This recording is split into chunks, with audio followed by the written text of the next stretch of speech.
ready? S-D-P. The Steve Dangle Podcast. With your hosts, Steve Dangle, Adam Wilde, and Jesse Blake. Let's go! It's firing and press conference day. Becoming a bit of a tradition here in Toronto. Yeah. A new generation of I just got here. In fact, not though. It's no one's here. I fired the guy and now no one's here. There will be no I just got here going into next season, but let's start with the news yesterday. We knew there was going to be a board meeting between Maple Leaf Sports and Entertainment and their CEO, Keith Pelley. Mm-hmm. Currently, Rogers occupies 3 board seats, Bell occupies 3 board seats, and Larry Tannenbaum occupies 2. And the way it works is Keith comes in and he goes, here are my recommendations since you guys hired me. Here's what I'd like to do. And then they vote on it. Now, it was reported yesterday that Bell is treating their seats as more of a, hey, Rogers, what do you want to do? And we'll do that, even though they will still be the owner until like June or July. Keith Pelley didn't confirm or deny whether or not the sale went through or like the transition went through, because it was speculated that it could have gone down as early as this week. Like, they could have just made the transition. Like, we all know it's ending, so like, why don't we just get over with it since there's going to be so many changes within MLSE? And he was asked a couple times in different ways, and he wouldn't say whether or not, because I don't think he's allowed to say. Yeah. But yeah, I assume Rogers was the only people who had voting interest in this decision. Well, and this is the thing, right? What happened in the past was, and this is what I keep talking about with ownership structure when Steve's ready to throw me off the roof here, but is that those 3 seats that each of them occupied, you'd have to get Larry Tannenbaum on board with one side or the other, or you'd have to get Rogers and Bell to work together to get something passed. And that is what created a bit of a stasis situation at the top sometimes. And obviously, just a perfect example of that is when David Friesdale was not renewed or let go or whatever the heck happened there. He was the last CEO of MLSE. It took them 2 years to fill that position. 2 years they sat without a CEO. They had an interim CEO and she just retired, but it was not, her job was not to do what Keith Pelley's doing. Her job was not to reorganize the organization. And I think that's what Rogers wants to do. So, Jesse, I guess we'll start with the Maple Leafs statement yesterday after the board meeting, which was kind of expected, right? Everybody sort of expected, hey, Shanahan will be let go. Some people were still clinging on to the idea that he could stick around because he presented to Keith Pelley that we got really close at Game 7 of the second round, and we are. How many right, times are you permitted to say that? We are right there, and if there's a little bit more tweaking, if you allow me to do that tweaking, I can stick around and get this team over the hump. And obviously, Keith Pelley decided against that. You just don't get to say that the same way the Oilers a couple of years ago get to say that, right? Or last year. Or well, they almost won. Like, okay, so there was, you could argue a time where the Oilers were in a position where they're like, I don't know, should we shake this up a bit?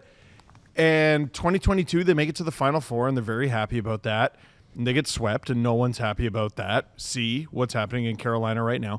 And then the next year, you put together that effort against Vegas. But it wasn't 9 consecutive years of disappointment. Mm-hmm.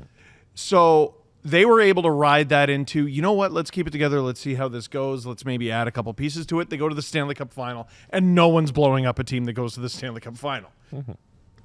Now here's the Leafs. Mm-hmm. So their statement yesterday, I don't know, Adam, if you want to read it. Over the past 11 seasons, Brendan Shanahan has made countless contributions to the Toronto Maple Leafs on the ice and off the ice in the community.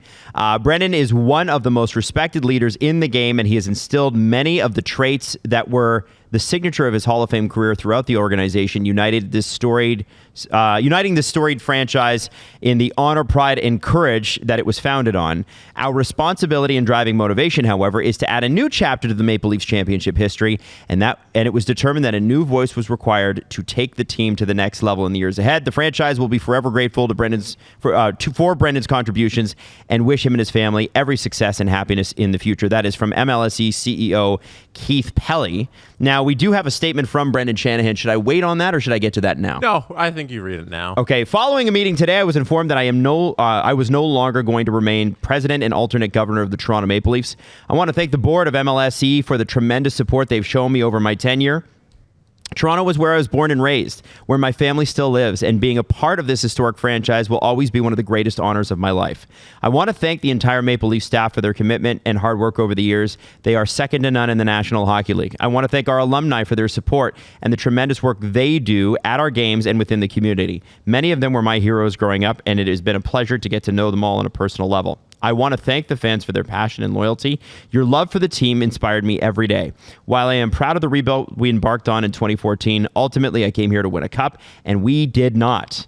There is nothing more I wanted to deliver to our fans, and my biggest regret is that we could not finish the job. I really enjoyed working with Brad and Craig, and I firmly believe they are excellent in their roles and have done a great job in their time with the team. I also want to thank the players. They are committed and passionate about delivering a championship to this city and will do everything within their power to accomplish that goal. I wish them the very best. Thank you, Brendan. Now, I know I've been calling for this guy to be fired for like at least 2 years. Why aren't you dancing? Because Where are your dancing shoes, Steven? Because I don't like revel in these things happen. Not according to the internet. Well, that's fine. That's fine. That's okay. You know, they think I'm wrong. I think they're wrong. Oh, now look at us. Texas stand Well, up. you'd rather them lose I would. and get your numbers I pop would. anyway. Let's go. I like when there's no games. It's great for a sports media business. When there's no games, it's great. So Yeah. good. Listen, I've been calling for this for at least a couple of years. What I've liked about this sort of retrospective over the last 24 hours, I guess. It hasn't been. No, it hasn't. Even 24 been. hours. No, Yeah. it came down like 6 yesterday. Yeah. When we were prepping for this show, Adam's like, "Oh yeah, the news that came down." I'm like, "Oh yeah, we haven't done a show about this yet." It was yesterday. Yeah, it was literally yesterday. He did some really, really good things, especially towards the beginning of his tenure here. He repaired a lot of relationships with their alumni, and he hammered that. Alumni, and Legends Row. That statue downstairs, man. People take a ton of pictures. Yeah, like getting Dave Keon to return to the Leafs. Sundin was a little bit more involved. I think there's still some work to do there. I mean, Sundin wasn't at. I mentioned. So I made a video today. It's not out yet, but it's going to be my 5 favorite things that Brendan Shanahan did with the Leafs. And one of them, I mentioned the alumni. But remember that Matt Sundin was not at the alumni thing. Thomas Caberlet was in his place. Do you remember that? When was this? This is the 100-year celebration. Matt's wasn't there. Yeah. There's there's still repair. There. There's still stuff to repair. There's damage there, and he did a lot of really good work with that. They were in a brutal place. You know, obviously, when you're bad, you get to pick high, and you need some luck. The Leafs got a ton of it. William Nylander the fact he was available at 8th overall is insane, because the Canucks picked Jake Virtanen 6th, and the Hurricanes picked Hayden Fleury 7th. That Nylander falls into your lap. Awesome. Great. So you pick him. Marner is available at 4, which... You also happen to have the current owner of the team, of the London Knights, working for you at that point too, which Yes, gives you a bit of an did. inside track on if this guy is good or not. But that draft was McDavid, Yeah. Eichel, and then it went McDavid's teammate, Dylan Strome, Yep. and Mitch Marner. Dylan Strome has turned into a very good player. He's not Mitch Marner. It's taken him a long time. He's never been Mitch Marner. Like in his pro career, again, he's done some very good things. Who knows? He could win a cup next year. We don't know. But in his pro career, he's never been Mitch. So there's a high pick, and there's still some luck involved. And then you win a lottery, and it's Austin. And they Matthews. planned to win that lottery, by the way. Oh, they sure did. And they threaded the needle. We're going to get Mike Babcock. They got some pretty good goaltending that year from Reimer. They traded him right in the nick of time. And they finish last by the skin of their teeth, and they're one of the best last place teams ever. And you still have to win a lottery. And second overall pick that year was going to be Laine no matter what. Can you imagine the fortunes of this team and how fortunes is maybe aggressive. Can you imagine if they didn't get Austin Matthews? Right. So a lot of things go their way. They changed the logo, which I didn't even realize how badly they needed it. You look at those jerseys now, like Willie in his rookie year. Oh, terrible. It looks disgusting. I do want to say that in the same year, William Nylander and Dion Phaneuf played on the Leafs. And Phil Kessel. There's a picture of Nylander and Kessel. I think it was a preseason game. Crazy. It's weird to look at. It's really weird to look at. You forget how long Shanahan's been here. He was hired to the Leafs a month after I moved to Oshawa. And he extended Randy Carlyle. People forget that. That was like one of the first things he did, and he almost extended Dave Bolland. I've heard he was very close there, and he wanted him bad. And that contract was... In that case, the Panthers saved us. Yes, in that case. And they said, don't worry, that bill's going to come due. And it certainly has. He did a lot of good things. There's a reason why we were all thumping, for the Shanahan plan. Brought respectability back. Yes. Remember he suspended Nazem Kadri for showing up late to practice? Like, there's going to be standards here. Yeah, and even if that wasn't directly his decision, he brought in Mike Babcock when he was hired. Like, obviously he's persona non grata now, but when he was hired, that was fortune beyond any Leaf fan's wildest dreams. Lou Lamoriello joining the Toronto Maple Leafs still seems like a fever dream. I remember getting the notification on my phone and going, what? I was on the train. I was on the train heading to Smash Fest, the table tennis tournament. Dominic Moore's table tennis? Yeah. Dominic Moore's thing. And there's a ton of hockey media that go to that every year, and we're all just looking at each other like, what the fuck?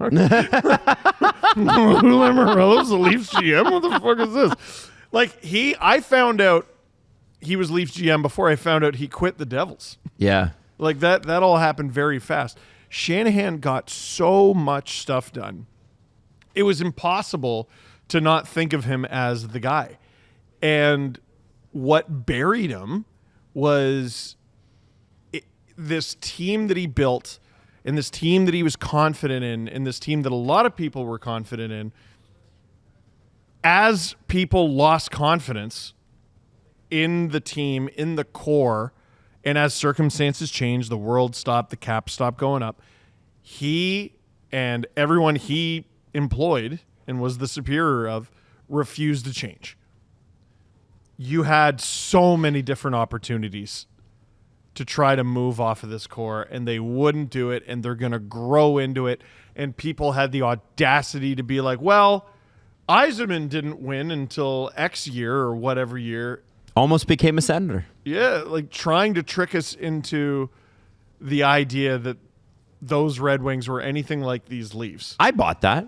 Yeah, I bought that. We did I thought for a CJ, while. CJ on this Chris Johnson show did a fantastic job spelling out like his Brendan Shanahan's thinking behind those Detroit Red Wings, and how the Toronto Maple Leafs of 2025, the reason that they're unsuccessful right now is because of the 96-97 Detroit Red Wings. Yeah. Where Brendan Shanahan was on that team in that organization, and Steve Yzerman was drafted in 85, 86. Yep. And they didn't win the cup. Might have been even before that. Drafted before that, played his rookie season in 85, 86. So we're talking about his rookie season to when they win the cup in 96, 97. That's a long time to keep believing in the core. He was drafted in 1983. Yeah, and his rookie season's 84, 88. No, it was 83, 84. 83, 84, okay. With Detroit, 39 goals, 87 points. So the Detroit Red Wings say, we have this player, we have this nucleus of guys, we're going to keep running it back until it works. And Brendan Shanahan lived through that and was like, you can't just give up on talented players. And he saw Austin Matthews and Mitch Marner and William Nylander and John Tavares as the same nucleus as a championship team that they had in Detroit. And him living that experience and being successful is the reason he doesn't have a job today. And the one thing, Jesse, I want to add to that, first off, Bars. Second, yes. What's interesting about that is he ignores the biggest part of what made those Detroit Red Wings successful. No salary cap? No, him.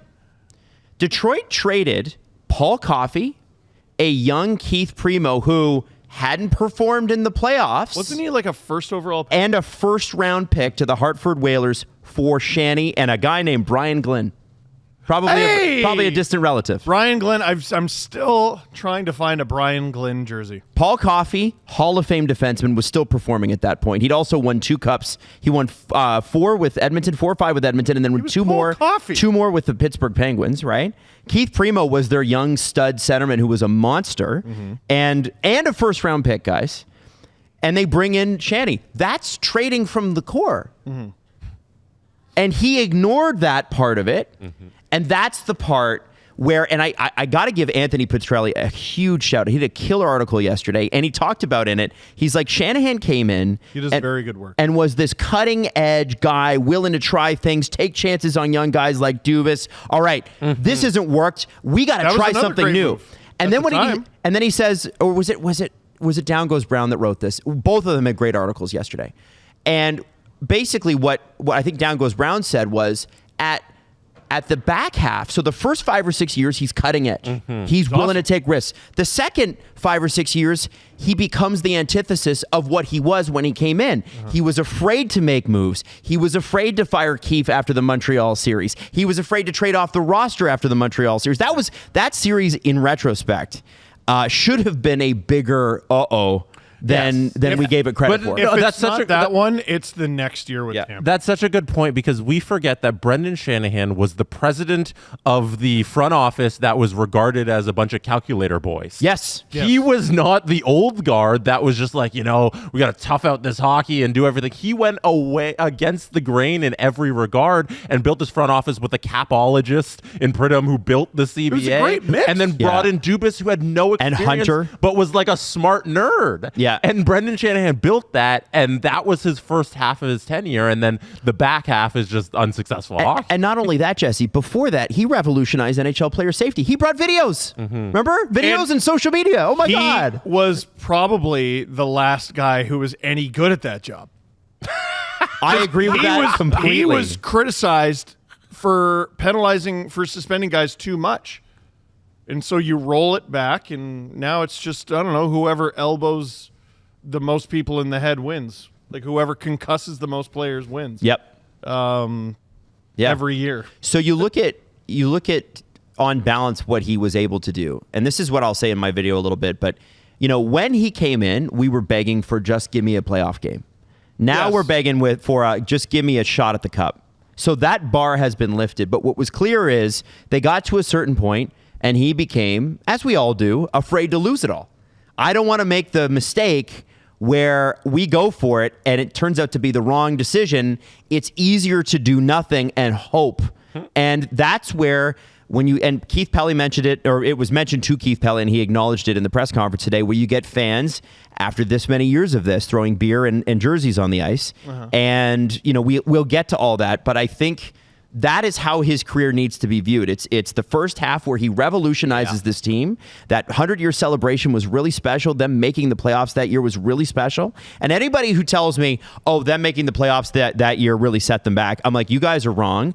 What they did not do is they were not ruthless with their free agents who were walking. Your Gardners, your Van Riemsdykes, your Bozaks. You need your Marners. Well, your Marners. Hyman. You needed to trade off the roster. You needed to, hey, we got a year left with this guy. He's at the peak of his value. We're going to create this new phrase. It's called an own rental. And we're going to try to sell that, which if they had acknowledged, hey, listen, the first 2 or 3 years of these guys making the playoffs, it's house money, and they traded Van Riemsdyk and they traded Bozak with a year to go on their deals, they'd have had a lot more assets to work with. But the underlying ethos of the regime, now that we have the ability to look back on it, is all of those guys you named and all of the big stars, they believe in their guys. Yes. It's not even just the Matthews and Marners and Nylanders. It's the JVR Bozaks and Hymans of the world, where we're not going to trade them at the deadline because we want them for this last couple months of the season. And the Hyman one is especially egregious. So, I'm going back.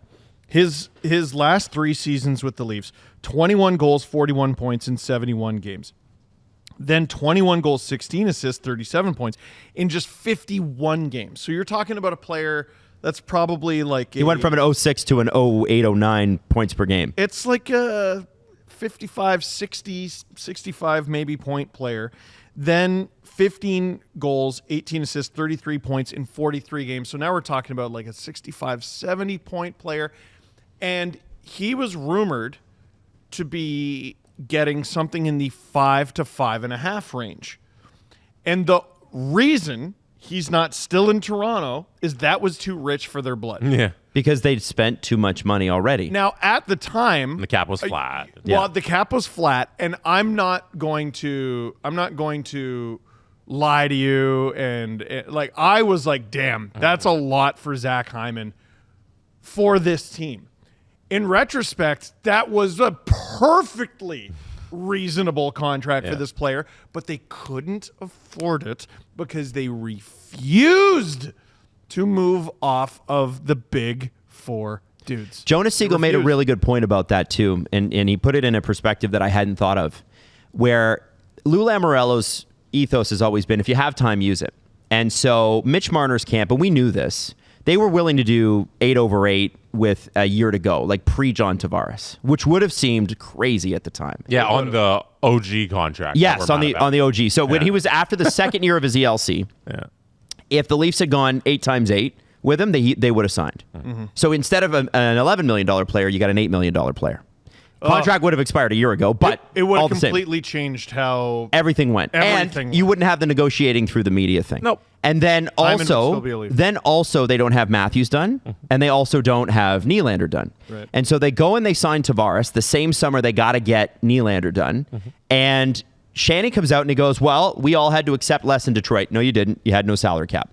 But we accepted less to play together. Okay. Listen, coming out of the 04-05 lockout, everyone who wasn't me had to accept less. Yeah.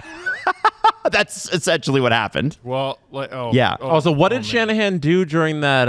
What was it, 94 lockout? No, it was the 04 lockout. Oh, he crossed the picket line. That's when he walked over. Yeah. He along with I think it was there's some pretty significant names who are like heroes of that generation who walked out on their own union. Oh, Steve, is that what you're referring to? Should we maybe just explicitly say it? And also, the reason you even have an ELC now is because of guys like him. Saying, hey, well, we all took less and we won. I'm sorry, is that not turning the screws against your own player? Is that not you weaponizing the media? Is that not weaponizing the fans against your own guys? And I bet they loved playing for him. Like, come on. It's not good. Yeah. And again, it continues, and we're up here, and I didn't like that. Oh, I didn't like that. Oh, I didn't like that. I didn't like that. Every fork in the road they came to, they made the wrong decision. Right. The Hyman one, now that you bring it up, like I forgot the contract was 5.5. I think did he settle on 5.25 with Edmonton? I can't remember. It was 7 years. It was either 5.25 or 5.5. And then what? Like 2 years later, Tyler Bertuzzi for the Leafs that one season, his contract $5.5 million. With Tree. Like, are we Hyman before he popped off in Edmonton? People are gonna be like, "Oh, we didn't know." Okay, fine, we didn't know, but before he popped off in Edmonton, he was very much a $5.5 million player, and now Edmonton has one of the sweetest contracts in the whole NHL. And Leon Draisaitl. Like, Hyman and Draisaitl combined this year make less than what Draisaitl's going to make next. Like, it's crazy. Like, no wonder they're in the Final Four again. Yeah, it's those contracts of where you double down on your guys, and it's the ones that Adam is talking about where they don't get it done early. For some, like the William Nylander one that just got done, they waited on that. And then when he became a god in Sweden, that's when they're like, value. We gotta sign him. They allowed him to go out there and have one of the most magical moments of his life on a global stage, and then we're like, okay, we can negotiate this contract. All right, I guess we're okay now. Yeah. Own rental until it, maybe makes sense. So continually, they allow these guys to pump up their own value by not getting it done early, and that's on Shanahan. Time again. I also would say that, and just hang on one sec. Sure. I'd also just say in that timeline, Jesse, you put a rookie GM in there. Right? He goes out and he hits a home run with Babs and Shanny in front of Tavares. But what happened? The guys, so Lou doesn't get those contracts done. Lou fully expected to stick around. Lou was surprised when Shanny said, no, we're putting Dubas in there. And Dubas then has to do Tavares, which was great at the time. And then you go, oh, well, shit, I got 3 RFAs I got to do. And his first RFA sits out till almost Christmas. And I don't think it helps that you bring in the assistant GM to be the GM, and one of his top priorities, Tavares, hey, that's great. But one of his top priorities is undoing the things the previous GM Well, did. like the Zaitsev deal and Yes. some of the other stuff, yeah. Yes, but then he goes and gets CC and he does all this, and he makes some rookie GM mistakes. Like, that is a breakneck transition to go from Lou Lamoriello to a man who just exited his 20s. Well, I think also Jonas mentions before Lou even got here, it was Mark Hunter and Kyle Dubas that traded Phil Kessel to Pittsburgh and retained. Yes. They retained $2 million on that. Yeah. And yes, they got Kasperi Kapanen. Yes, they got a first rounder. But like, what? And I think if Brendan doesn't put Kyle Dubas in that position as a rookie GM, I don't think Kyle Dubas is sitting on a podium saying we can and we will. I don't think a man who's just got this job or somebody who's a veteran in this league is saying those words to the media. Yep. He didn't know. He didn't know he shouldn't be saying those things, but he was put in a position in front of a mic and he said it, and it bit him in the ass time and time again. Yep. Well, because the agents are like, oh, really? We can and we will? Oh, we can and we will too. Yeah. And that's the thing. The guys who play on the team all wanted their money. All of them. I don't blame them, but they did. None of them took less. And, and the Leafs also didn't force the issue. Not one.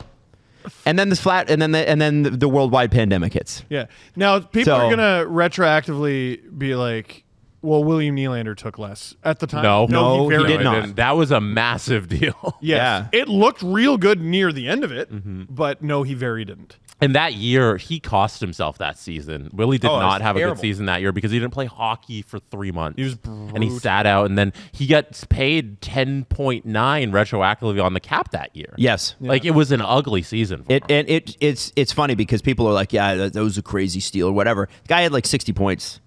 We were giving, and you have to remember, the cap is $75 million at that point. So you're giving almost 10% of your cap to a guy that makes 60 points. Yeah. Like that's crazy, right? Like you look at Dawson Mercer or whatever, he got 60 points and he's got $4 million. In 54 useless games. That was a rough one. After signing his contract. That's Tavares' first year, by the way. 54. 5-4. Games. 10 times 5 plus 4. In 54 games, he had 7 goals. 20 assists, 27 points. He was a bum that season. Took a year off. Bum. And we did our best to be like, well, this game, he generated a bum. Yeah. He had a gap year. Yes. Yeah. And he ended up being good the next year. Oh, He was yeah. very good. But that season, he was a bum. A bum. And that's- 7 goals. Get off of the ice. That's on everything that went into that decision to lead to him sitting out until December 1st. Like, Yes. here, let me look it up. So he had 7 goals, 27 points. What did Nick Robertson have this year? Nick Robertson had 14 goals this year. Yeah. Nick, I typed in Robertson. It still came up. In 69 games, he had 15 goals, 7 assists, 22 points. So fewer points, but more than double the goals. Well, yeah. Yes, he played more games. Like, he was awful. Yeah. Yeah. So then obviously we kind of know the more recent history. I think they made some mistakes like, hey, we acquired Jared McCann to protect Justin Hall. Oh. And I'm sorry, I'm going to tell you, I called that. That's my cross and I will bear it. All right? That was crazy. Hey, you want depth scoring? No, you don't. And I think so there have been some mistakes, but I do think it's important that in the first 4 or 5 years we acknowledge the change in the organization that occurred. And what made the mistakes like Nylander palatable, or like overpaying for Marner, or like whatever. What made that palatable was the fact that we'd seen such a quick change to success over the previous 5 years. We go, wow, what's made this last 5 years so frustrating is we've seen almost no steps forward, with the exception of, and I would say this year, I do think there were steps forward this year. I know some people hate the Berube system. I know it's not analytically inclined, but they did get to Game 7. I think their defense and goaltending is better than I've ever seen it. And they're going to have to figure out a way to score goals in the postseason. And by the way, I don't care how they would have done against Carolina. They didn't play Carolina. They played Florida. You have to beat the best teams. You don't I don't know if people realize this, but you have to beat the best ones. It's not just a fantasy lineup in your head. Yeah. We've only known one president in the history of this podcast. Like, we've been doing this podcast since 2013, and Brendan Shanahan was hired in 2014. Before that, there wasn't a president at the time. That's right. A lot of what you're talking about is Tim Leiwecke's doing as the trickle-down effect. He was the CEO of MLSE before in the before times back in 2013. He only stuck around for 2 years. I think he left sometime in 2015. But he came in and he tore up the walls and he said, we're doing things new here. And he hired Brendan Shanahan. He hired Masai Ujiri during his short stint as MLSE CEO. And he brought in those two presidents, and that changed the organization. Both of them.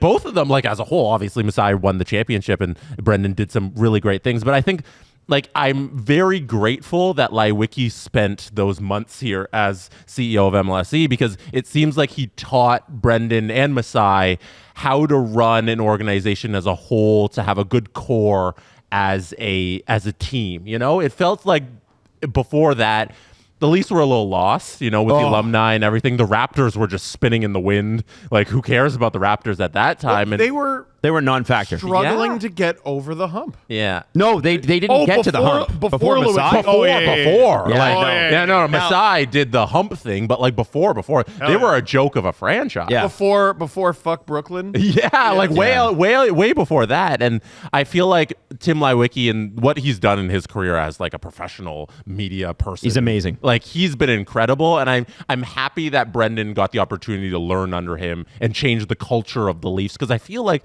the culture of the team is in a good place right now. Mm-hmm. The culture of the organization is in a good place. Well, they want to win, and for what I was told before is that when it was pension plan owned, they didn't care. No, and it's the fans could have told you that. Yes, but there's a reason why the blog was called Pension Plan Puppets. It was bad. It was.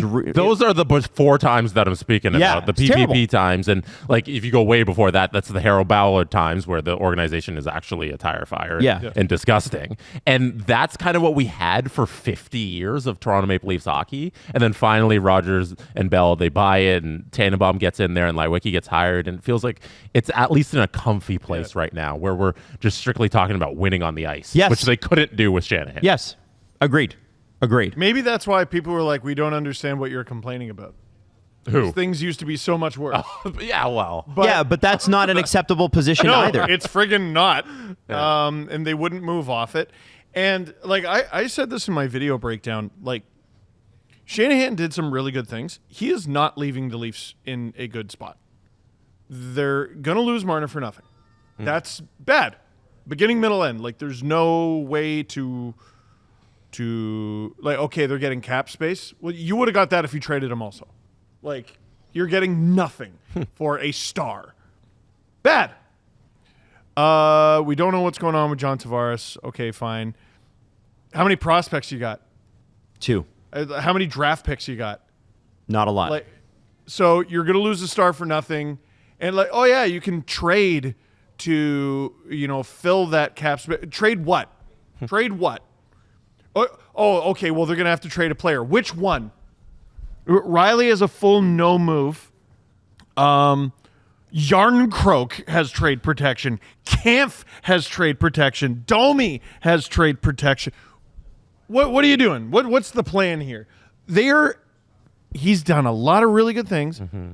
They're in a terrible spot. Mm-hmm. That's very interesting you say that, because I think a lot of people would have a different perspective on that and how much winning they've done over the last 9 consecutive playoffs. That's a lot of winning. Yes. And it feels like they're close to getting over the hump. Looking forward, I think that's very interesting. There's definitely a path where they still make the playoffs next year. They maybe even do well in the playoffs. Who knows, even get further. But there's a lot of work to do, an unbelievable amount of work to do. Maybe that's handy. Maybe at least they have options this year. Yes, it's not a repeat of like Dubas coming in and being like, all right, got to clean up this old man's mess, which is basically what he did for 2 years. Yeah. When he joined in, and then the world stopped. I'm sure that helped everything. But looking at the tools they have, like going into the draft, It's not great. So are you of the opinion that it's very urgent that the Leafs win or at least go on the very deep run sometime very soon because of the 3-year window I've seen talked about with Austin Matthews? Yeah. And if that window expires and they are in a similar position they are in now, are we talking about a full rebuild of the roster? The Leafs don't need a full rebuild now. I think that's silly. But Austin's contract comes due. What is the next generation of Leafs? Tanev, when Austin Matthews' contract is over, the decor is going to be geriatric. They're already one of the older decors in the NHL. They're going to have guys pushing 40 or kicking its door down. There's Nyes. He's the young guy. We'll see what Cowan turns into. Will Danforth even be in the league by then? Danford? I called him Danforth. Shit. He's going to take some time. He's going to take some time. He's got to make better. I love him. He's good, but he's got to make better puck decisions and stuff. The defensemen take longer. Yeah, but I watched him for a little bit in the OHL final, and obviously the London Knights beat the Gens. This guy is willing to block a shot with his face. I want to see this guy in training camp and in preseason games learning from a guy like Chris Tanev. Yeah, of course. I love that. But other than Nyes, there's no guaranteed member of the next generation of Leafs. So if you don't accomplish anything over the life of Matthews' contract, yeah, maybe you look at it. That's why I'm kind of on board with, if Nyes signs a long-term deal, I won't be sad about it. He'll be a Leaf for longer. Yeah. I'm on board with that. I love Matthew Nyes. I'd die for him. He doesn't even know me. I've never met him. But if he signs something that's a 3 or a 4 year deal at producer Drew was posting the Dawson Mercer contract. I think it was 3 years times $4 million. I'll hit the roof. That's a great deal. That helps you win immediately. Yeah. I think if he gets to the $7 or $8 million thing, it's 7 or 8 year. Right? Yes. That's what it is. So is what's better for this team maybe something short? Right. Adam, is it too bleak of an outlook to look at this team and say Shanahan left them in a mess and in 3 years, if Austin's gone, we're looking at rebuild, they're missing the playoffs kind of territory? I think there is definitely this is sliding doors, right? Oh yeah. I think there's a world where that's true. I also think people are looking at this the wrong way. So the conversation online. First off, let me just say this. Who is people? Matthew Nyes, by the way. Remember that Matthew Nyes, since you bring him up, the Matthew Nyes trade that I talked about on Monday? Oh, Adam, tell me all about it. So you know who was involved in that is Alan Walsh. Oh. And so if you want to know what really happened, I asked Alan today, and he answered the question with the Marc-Andre Fleury to Toronto. So we don't need to be well, what happened? No. The agent of the player with full trade protection and an extension on the line tells you exactly what happened. There are conflicting reports out there. Alan clears it all up. Wonderful. Awesome. Yeah, so that's coming out on AP this weekend. Agent provocateur of SDPN. Credit it when it comes out.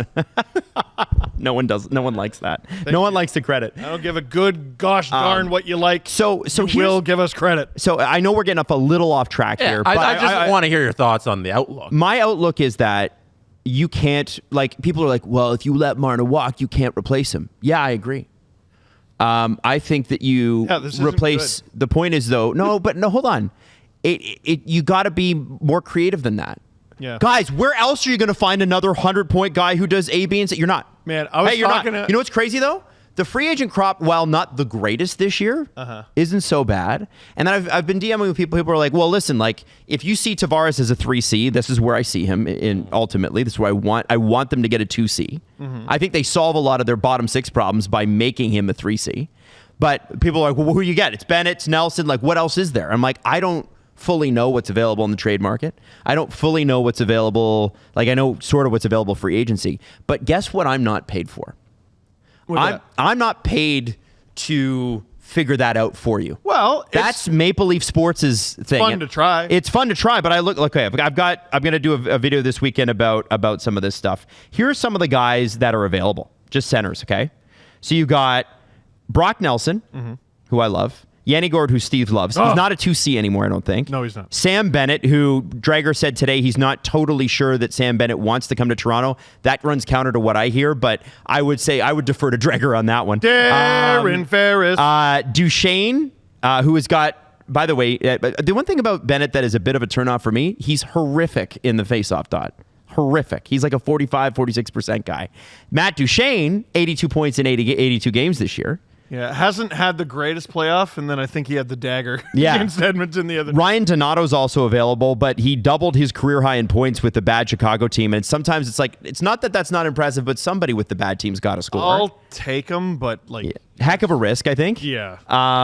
And so, okay, then do you also look at Marchand, Ehlers, Besser, Jamie Benn, Dadonov looks really good in a depth role in Dallas. Drouin, although I think he's going to stay in Colorado. Those are all useful Mangiapane. players. Like there are people you can fill out the roster with here. Right? Like people are like, well, it's just not a great crop this year. Yeah, but it's not empty. Now everybody's going to have money to spend, but the Leafs are going to have some of the most money to spend. And one thing I think you do have to do, even though I know he's got a no movement, and you mentioned it, you got to look at maybe finding a new home for Morgan Riley. Oh, totally. You got to look at everything.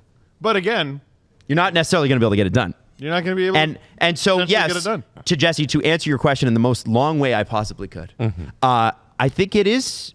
I think the way the team steps forward after this, sort of like, when a pitcher leaves the game and the guys still on base are, if they reach home, that goes against the previous pitcher's it's his ERA. responsibility, yeah. That will still be on Shanny. That will how the Leafs move forward from this for the next 6 to 8 months. I think still Shanny has an effect on that, and that should be pinned to his time here, good or bad. Well, this is part of the reason why you make decisions quicker. This is part of the reason I've been harping on this for years. And I don't recall during those years, generally speaking, being like, fire this guy, fire that guy. But no, I wanted them to move off the core. It was the one thing they refused to do, and now they have no choice. Yeah. They don't have a choice in the matter. It's up to Mitch Marner, and that's it. Stanley Cup playoffs, third round. One series looks to be close, another does not. Let me ask you this. Is there any world in which you go, you know what? Kane's in game 3. No. $2 just to try it? I mean, it's hockey. So, what are they super duper underdogs? Of course they're super duper underdogs. I would rather bet on a sweep. Really? Yeah. You're at because sweeps are really hard to predict. You can't it's. Well, it looks like the Leafs series, but they skipped the part where the Leafs won the first two.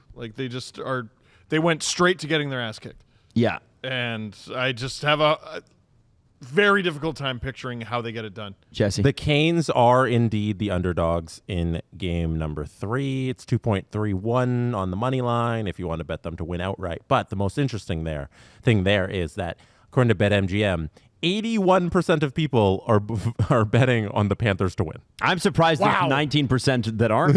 Yeah, 19% on the Canes. I mean, the Canes are a good team, and it's difficult to sweep in the playoffs.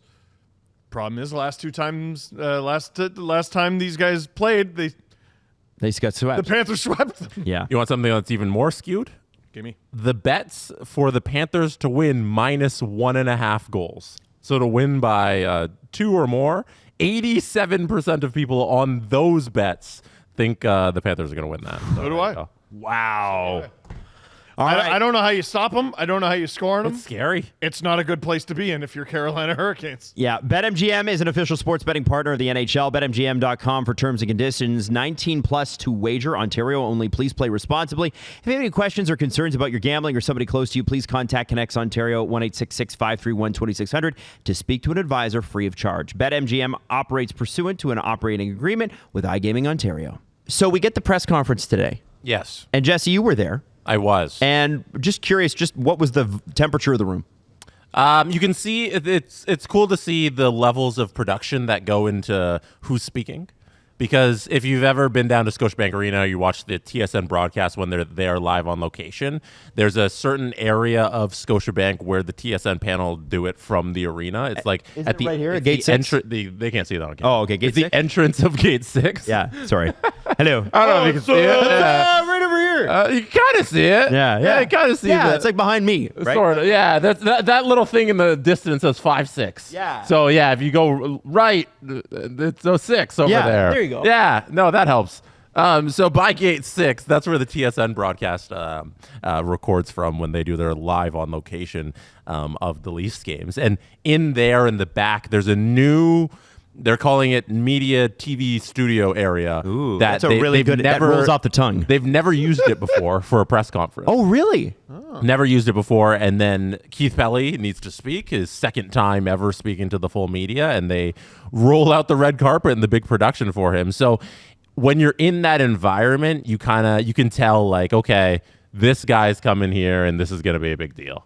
Mm-hmm. And then with like Berube's, obviously, like he did it in the Leafs like player room area. So you kind of see the levels to that. So that was fun to see. Here, I'm just pulling up the picture here. There you go. No grit. This is their new No. thing. Oh, they got rid of that? Okay, good. A lot of that's Mark Masters' side of this. His head. Hey, that's one of those big journalist meetings. Oh, yeah. Mark Masters, or as the Leafs know him. Sorry. Before we get into actual like stuff, the little side notes. Mark Masters comes out. Time to play the game. Yeah. Sorry, I'm sorry. Before we get into the actual stuff, the little side notes. They have this new media area to do the press conferences. Keith Pelley's first one gets to use it, and the branding of the Leafs. I'm not a grammar person, but when they say hockey Leafs. club, it's Toronto Maple Leafs Hockey Club is the correct grammar. No. Adam, they have the correct grammar here. Oh. I think it's just dumb. Well, it should be Toronto Maple Leafs Hockey Club, No, right? but I think like correct by the definition of the AP grammar people, it would be Toronto Maple Leaf Hockey Club, and that's what they went with. But the brand is Leafs. Yes. So they had it like down here. It says it as well. And that's what they chose for the ring around Keith Pelley behind him. Okay. Doesn't that make you just uncomfortable? It's annoying. I would never have noticed it, but now that you showed it to me, I'm bothered. Yeah, it made me very uncomfortable because that's not the team name. I get that it's correct. That's a good pick. If that Put an S. If that picture was hung in my basement, I'd be in a straitjacket within 5 years. Right. Just thinking about that. Right. Yeah. It's like a picture that just is not not right. Yes. You know, just a little off. Yeah. Not allowed to fix it. This is the correct way to say it. It's also the wrong way to do it because it looks ridiculous. I'm so thrown off. I You know. didn't need to put Toronto Maple Leaf Hockey Club. Just put Toronto Maple Leafs. Why are you zhuzhing it up? You don't need to do all this. You're doing too much. Zhuzh is a great word because It is a good word. They went for the like we were founded in 1902. All right. We are the Toronto Maple Leaf Hockey Club. Here is our CEO and President Keith Pelley walking out, and it's just all awkward. You are doing too much. It's very awkward. That anyway. is, but it's to add to the. Exactly. Yeah. Exactly. Of That's it. the whole idea about it. Hear ye, hear ye. I just got here. The remix. I just got here a year ago. He's coming out to say. Yeah. But I just got here. I just got here a year ago, and we want to win the Stanley Cup. I was talking to some people downstairs. They're like, that's not a thing. Hear ye, hear ye. Here, good-ding. I don't think we should win the Stanley Cup. Oh. We should compete for utter mediocrity. Good-ding. They should have given him one of those. Yeah, They should have. And then he should have started off his press conference by saying, off with their heads. He should have come out with one of those like British judicial Quaker Oats wigs. The long wig thing. looking like he just Pelley. signed the Declaration of Independence. Because when you write Toronto Maple Leaf Hockey Club, that is the attitude you're going for. Yes. And it's ridiculous, guys. Put an S. This Also, is did he the come- life of a Leaf fan right now. The CEO hasn't even sat down at the podium, and I'm already annoyed. Did he come out and was like? Did he just go like, freaking watching you to all of you? Was he like, it's your fault? As he Your walked fault. out, your fault, and your fault, and your fault. Anyway, here's some questions. Hey guys, Keith Pelley. Sorry, I saw Mark in the front row. Shit. What the fuck was I about to say? By the way, Can you imagine if he was like, what the fuck? Jesse, Sorry. if you bring that up one more time here. Keith Pelley in those glasses. I noticed that they're maple leaf blue, and I appreciated the detail and effort. The blue. Oh, they're winning the cup now. Listen. That's a guy who cares. Listen. So when listening to that press conference was kind of weird for me because I went to so many town halls when Keith Pelley was the head of media at Rogers. Yes, we've all worked for Keith Pelley. Full disclosure. Yeah, he didn't know us. Any of us. It's but Canada. Like a third of the country has worked for Keith when Pelley. he was the boss at Rogers, we all worked there at one point. He handled that press conference the way he handled a lot of our town halls, and I have to give him credit. I think he's a great speaker. You don't have to. I do want to give him credit. I want to give him credit. Actually, I would. He's a great speaker. He jumped aside the questions he didn't want to answer, like the one about Masai Ujiri's future. Yep. But he was clear on other things. We want to add a championship chapter. It's right in the thing. We didn't win since 1967. Oh, that's great. Yeah, we know that. That's great. Yeah. Good to hear somebody say it. But I would also. I love when he brings out niche stats. Shut up. What, you mean the Harvard Business Review one? Yeah, no one's ever talked about the 67 Cup. I love a good Oh, that. Well, he did bring out a niche stat when he brought up the Harvard Business Review, and he said only 10% of people who have like heart transplants ever change their lifestyle. Yeah. And he's like, change is hard. Changes. Wow. And he always used to do that at Rogers too, man. Like he'd be like, here's this crazy thing that I got from this really smart publication. And he'd be like, whoa, I see the future now. Like that's a good leader does that. I thought of Adam during the press conference because I was like, if Adam was here, we could have started a European golf tour jar because I know, Adam, how much you understand how much Keith Pelley loves bringing up his time at the European golf tour. Listen, they can wear shorts now. Yeah, you ever see men golf in shorts? Me, I did that. only I did that shit. But he did. I do this. Keith Pelley. They wear shorts because of me. I think it was 4 times. It was 3 or 4. One time it was about when he was talking about champions. He was like, when I was the head of the European Golf Tour, we had a champion every week. So championships were different. Yes. And this one, you got a big one every year. You know what, Jesse? I thought of you during that quote because I was like, I wonder what Jesse's thinking about this. And he talked about the Ryder Cup championship that they won, right? Can you not act like you're a Martian from space? Bro, you lived here for a very long time. Why are you... Stop it. When I was in Europe. Yes. Oh, we My get it. time on the tour. Yeah. But, listen, he's got to draw from the experience that he has, and I get that. So I guess I'm going to pull up your tweets, Jesse, because it's just easier to go by timeline. Smacked myself very hard. Did you really? How'd you hit yourself? When you were King Pelley? When I was Keith King Pelley, I'd do Shorts. this. That's me. Shorts. Now- you ever see pants? Not on my watch.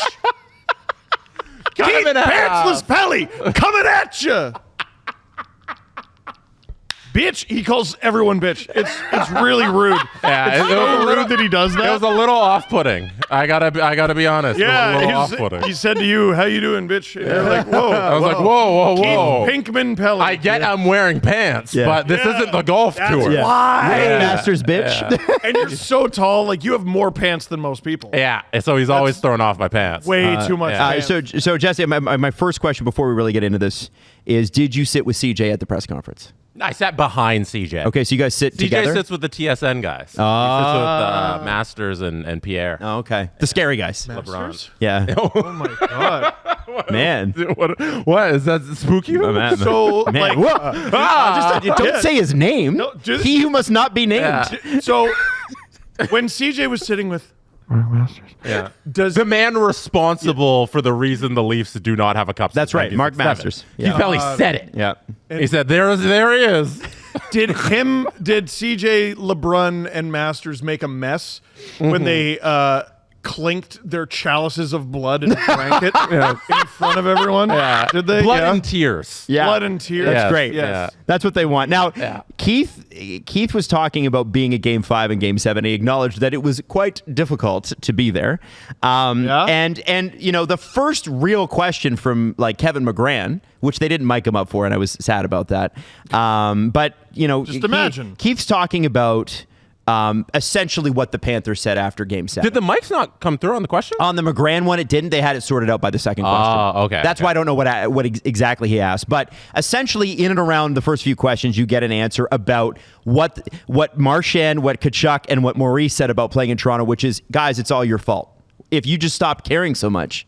You should play in Florida where no one gives Well, it's because they're trying to... Listen, Mitch Marner, they already have said... I think it was Dregs that had it, that Florida's one of the teams that's interested. What do you think they're doing? They're pitching him. No. Now, wait a sec. Panthers fans, you're going to think this is a Canadian talking down to you again. No. And, no one in Florida cares about hockey. No, I didn't say that. Paul Maurice, Brad Marchand, and Matthew Tkachuk said that. Yeah. Remember, I wrote about this in my book. When Radko Gudas is like, oh, Canada, boo. So he went to California. There are plenty of valid reasons to go to California. He probably lives a hop, skip, and a jump from Disneyland. That's amazing. The bad one. Yes. Yeah, Let's be honest. That's a bad one. Let's be honest, Anaheim. You got the second best Disney one. I've only been to one of them, and that's the one I went to. It was the Disneyland. Land. And it was, by the way, Disneyland sucks. Disney. All the mistakes they made at Disneyland, they didn't repeat at Disneyland. Well, Yeah, Disney World is incredible. Disneyland, I'm sorry. I Anaheim. enjoyed my time there. But he specifically talked because you wore about- shorts. I did. It's hard to have a bad time when you're wearing shorts. As Keith Pelley once said. You know what? And this blonde guy ran up to me and he just went, fuck yeah! And he ran away. And I had no idea who he was. No. And now looking back, It must have been Keith. it must have been Keith Pelley. Oh, man, that that's was, great. oh That's shit. great. He smacked me. He real said, hard. "High five, bitch." He like five-starred me in the back. I was like, sir, I'm on my honeymoon. Don't call me bitch in front of my new wife. He's like, you're wearing shorts. I got excited. Oh my Mark God. Masters isn't here. Isn't this great? You know, if Mark Masters was here, this I Disneyland gotta wouldn't keep my exist. voice down. Mark Masters isn't here. And if he is here, I'm freaking terrified. Where was I going with that? Oh, yeah. The subtext of every word he spoke was fans in Anaheim don't give a shit. That was the subtext. That's It's your easy. captain. Yeah. The captain of the Ducks doesn't think Anaheim cares about hockey. Fact. Fact. Print it. Tell him I said it. I don't give a shit. And then Marchand and Tkachuk and Paul Maurice did a whole tour about how Florida doesn't give a shit. They don't even sort of give a shit. So, I'm sorry, what's the subtext? Am I getting it wrong? I'd love to know how I'm getting it wrong. So- I don't need to invite people to tell me how I'm wrong. Now- they'll do it on their own. to Go be- ahead. What's the subtext? To be fair to Cats fans, we have plenty of Panthers fans. They joined me for the stream last night in a objectively bad game, But and they're don't- hilarious. Yeah, they're hilarious, and we love them, and you can hang out with us. Don't worry. We like you. We like you. Just not your team. Players and coach hate you. We like you. We know you exist, and we appreciate that you exist. The players on your team, the coach of your team, they resent you and wish you didn't go to the game. Please don't ask me questions. We do not. So we do not. So that media tour, guys, gave rise to like the first question, and it essentially was about. And Jesse, I'm gonna quote what you wrote here. You know, Pelley said, "Pressure is a privilege. The greatest hockey team in the world is the Toronto Maple Leafs, and as a result, you see the passion and the tribalism." And that wasn't even from a question. He said that in his opening statement. Oh, is that right? Okay, That's okay. how much of a storyline it was. They wrote down that in the first 4 sentences, you have to talk about the pressure of playing as a Toronto Maple Leaf. Yep. It's the Florida Panthers have screwed this entire market. Well, I think could've told you they've that. got the entire press corps asking everybody, "Is it too much?" Right. Now, he also then confirmed that Brendan Shanahan would not be replaced. So it will be Brad and Craig reporting directly to Keith. Keith was then asked about, will you have player personnel decision making power? And he's like, listen, I'm the CEO of MLSE. I'm not the player personnel guy. That was, believe it or not, what's crazy about what happened today and yesterday is this setup is what Dubas wanted. This setup is what got Dubas fired. No one talks about this, but Dubas went to the board and said, "I want decision-making power above Shanny." That's why he was let go. Because again, if they gave him that, what's Shanny's role? We talked about this in 2023. Yeah. You take Shanny out of that role. Well, why is he there? Yes. Dubas and Shaney got into a sword fight and Shaney won. Yes. Yes. They had a But it's power important to hear play for the one job. And Brendan Shanahan won that power. And guess the what? one with more authority. And now Keith Pelley. Go figure. Kyle does need to take some ownership of making some very odd decisions, especially towards the end. But Keith has come in and effectively put that management structure in place 2 years later. And later on, he's asked about what he did at TFC, which is the exact same thing. And they were like, okay, does that mean you took some guidance from that and you're applying those to this? And he denied it. But it is clearly how he thinks things should be run. That's how he's running. I think he was lying a little on that answer. But what he did at TFC is exactly what he's done with the Toronto Maple Leafs, because he believes like you don't need too many cooks in these kitchens. Well, I also think the characterization of that question, although true, was a little bit, because I think it was Josh Cloakey, I think, that asked that question, and it was sort of like he said, "Well, you fired Bill Manning and you won like 6 games last year," and to which I think we all know, like, when you fire a manager and you've got contracts on the books like they have right now that they can't get rid of because one of their big Italian stars had a deal ready to go. He hates this place. And then he said, no, actually, I don't want to, and stuck around another year. So their rebuild's going to take some time. Oh, yeah. Bill Manning had the highest payroll in the MLS and consistently finished near last place. Like, I don't know if you're Keith Pelley, what choice you have. At least Brendan was in the playoffs. Yes. Right? So, clearly that's how he sees this is going. Yeah. So then later on, we have a pathway. So what is the measure of success going forward? We know now internally it was the third round this year.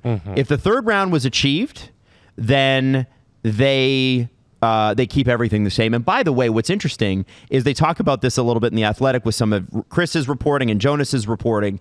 The fact that the door might have cracked open a little bit if they'd been close in Game 5 and Game 7. But even then, I still don't think that's the bar. You can't allow for that to... Did you get there or did you not get there? Yeah, but those, like, if we're sitting here and last night was home game again, number 2 in the conference finals, I think Brendan Shanahan still has a job come. He's probably got an next season. extension. Yeah. Oh, He's yeah. probably signed it. Yeah. For me, the drop dead date was last year. It was last year, but again, Hey, what happened though? the Leafs. You ever play a real good hand and then someone busts out, "I just got here," and that's what the Leafs did. They busted out the Joker of all professional sports, which is "I just got here. Give me a sec," and that's what Shanahan did when he started with the Leafs. Okay, so you're firing Randy Carlyle, right? Up. Bloom, I just got here. And he slammed that shit down on the table, and they kept him for another year. Right. But by all accounts, the board liked Brendan Shanahan. They sided with him in the Dubas debate, and they kept him around for 11 years, and they were very happy with what he'd done. And it's strictly the on-ice performance at the end of the day that got him moved out. And if that was just a little better, meaning conference finals this season, I think he 100% sticks around. But that's not a reality, and he was asked about it, and he said, I don't deal in hypotheticals. Right. I'm not going to answer a question about hypotheticals, even though, I assume they knew that if they had gone through, he would have stuck around. Now let me go back in time. Yes. Who hired Kyle Dubas? Brendan Shanahan. Who promoted Kyle Dubas? To GM? Yeah. Brendan Shanahan. And he was allowed to fire him. So, like, how many GMs do you get? How many head coaches does the team get? How many... Adam made the great point with the assistant coaches. Like, it's at least a dozen. How many of this? How many of that? How many of that? And there was like one common denominator at the end of the day. It was Shanahan and the core. And they refused to move off of either of them until it was too late. All right, but I think they would have looked at this season as a success with If they one made more it to the victory. yeah. One more victory. I guess my at argument a certain is point, you whether- have to pass the bar. Whether Did you pass you the bar? agree with their bar of success or not, It was their bar. Is the debate. Like, you don't agree with their bar of success. I don't agree with it either. I think I'm on don't- your side in that he wouldn't have done anything, but that's Rodgers' bar of success. If they went to the third round, I'm sure it would give me the warm and fuzzies and I would feel different. My argument is they were never going to get there. But I started to dream. They were up 2-0. Yes, I agree. And they started to kick the Panthers' ass in Game 3. I can't believe they lost that game. Like, That's why I would read Anthony Petrelli's article on it too, because there's some really great insights about why they lost. And of all the stuff from that series that I try not to think of, it's not Game 7, it's not Game 5. I try my best not to think of Game 3. Yep. I try my best not to think of Game 3. Mm-hmm. Yep. 3-1.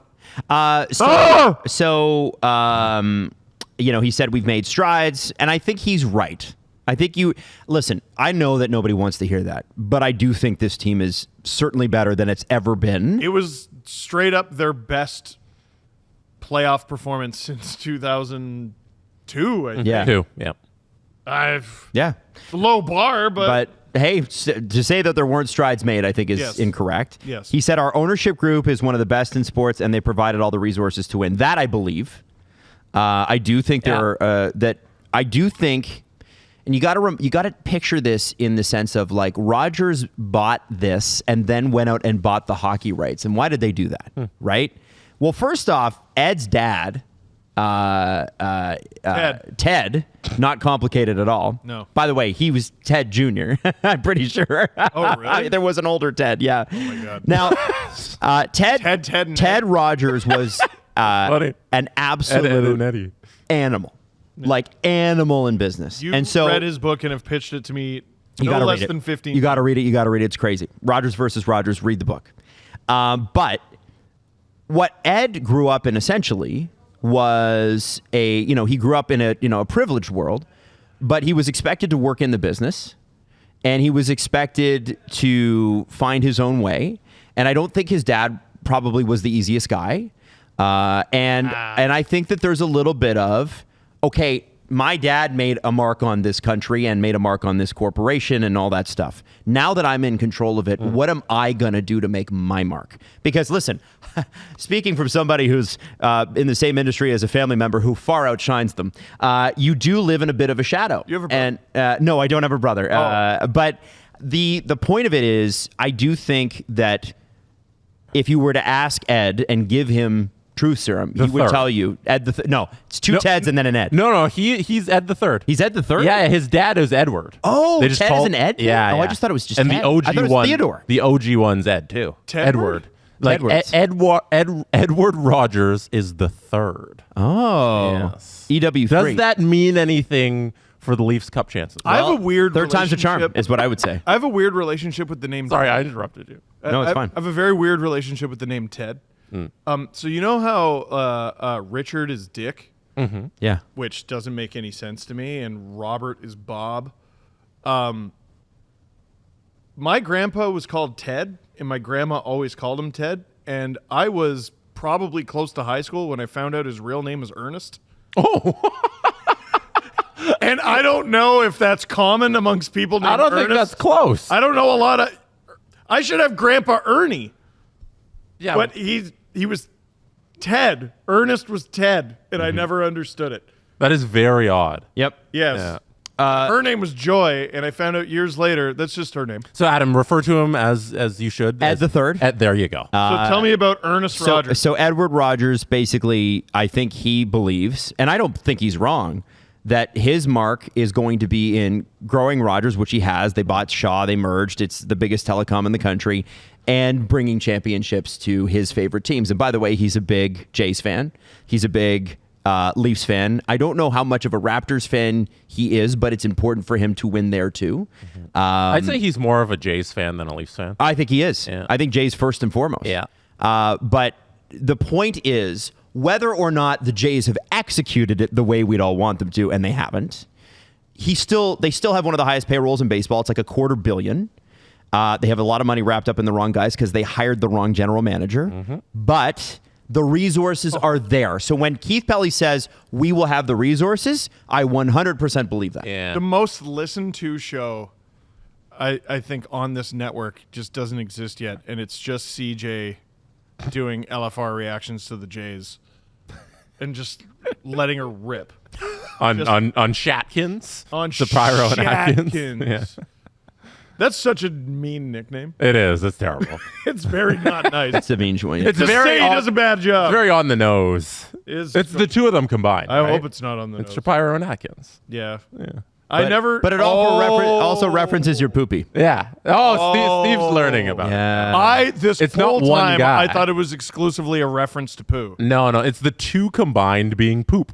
You didn't get that? Shatkin. Is this new to you? Actually? I had no idea. Wow. That's okay. You're not a Jason. I didn't Historic know it moment. was Shat Pyro.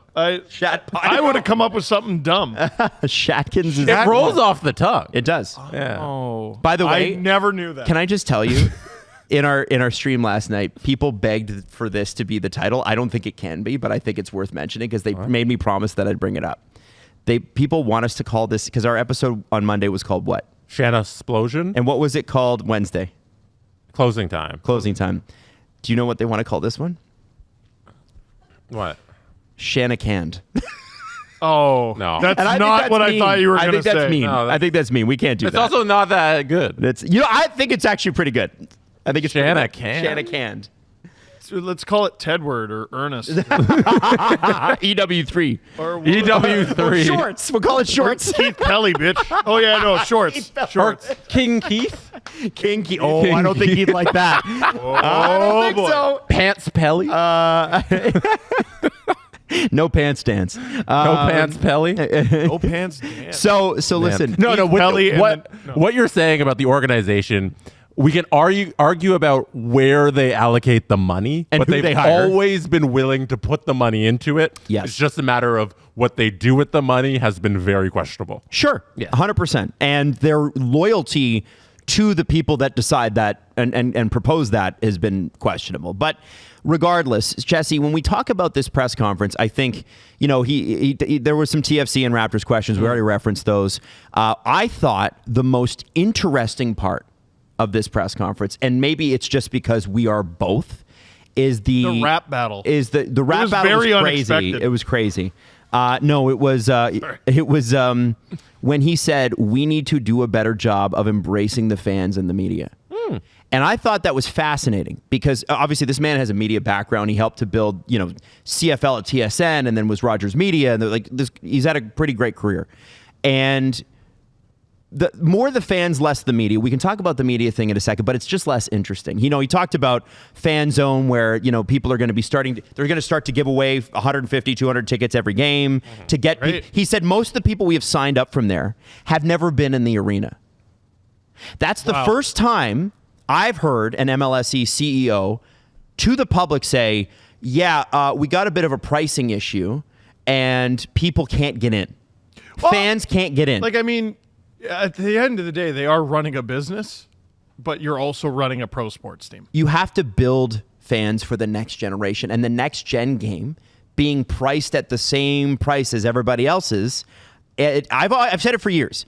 Maple Leaf Sports would be super smart if they did this one thing. Take 5 games back from the season ticket holders, credit their money back, make every ticket $15, and have a lottery. My wife and I brought our son to his first NHL game. For the 3 of us to go, it cost us 2 car payments.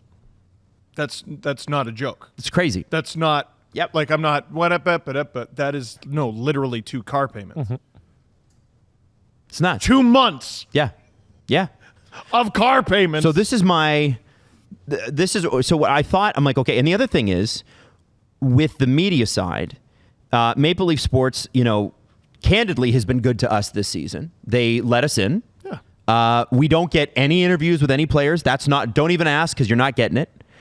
We don't get any interviews. Like when Kyle Dubas would do interviews, if he had a press day, he would do press conference here, then he would do TSN and Sportsnet, and that is it. And I think that there is I know we're not on TSN and Sportsnet's level. I'm not trying, but to say that we're not a legitimate media outlet, they obviously see us as one. Well, I know there was a media outlet that would send a reporter to the games who didn't know who the players were, and they are a traditional media outlet. Yeah. And that's frustrating for us to hear. Yes, and that's not the Leafs. It's a legacy thing. It's a media thing. Yeah, we're going to give it to newspaper because we always have, not because we should. Yeah. And I'm not saying newspaper shouldn't, but I'm like, give it to the people that are really invested. No, I support newspaper. I support news. I support media. But you don't know who the players are. Sorry to get you out of bed. Yeah. Like to do your job today. Like I'm not talking about they've never met the players, they've never spoken to, but did not know who they were to see them. That's crazy. Yeah. and we need the new guard in there. And yeah, that serves us. That serves us just fine because we are the new guard or part of it.